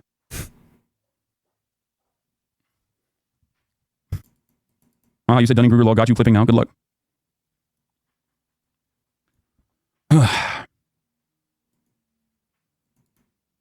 Anyway, we're gonna talk about the soccer drama in a little bit. Okay. Oh, this was wild. Does anybody have the original picture of Mike just like openly calling a Jewish person, basically just calling him like a slur? Wait, is this supposed to be it?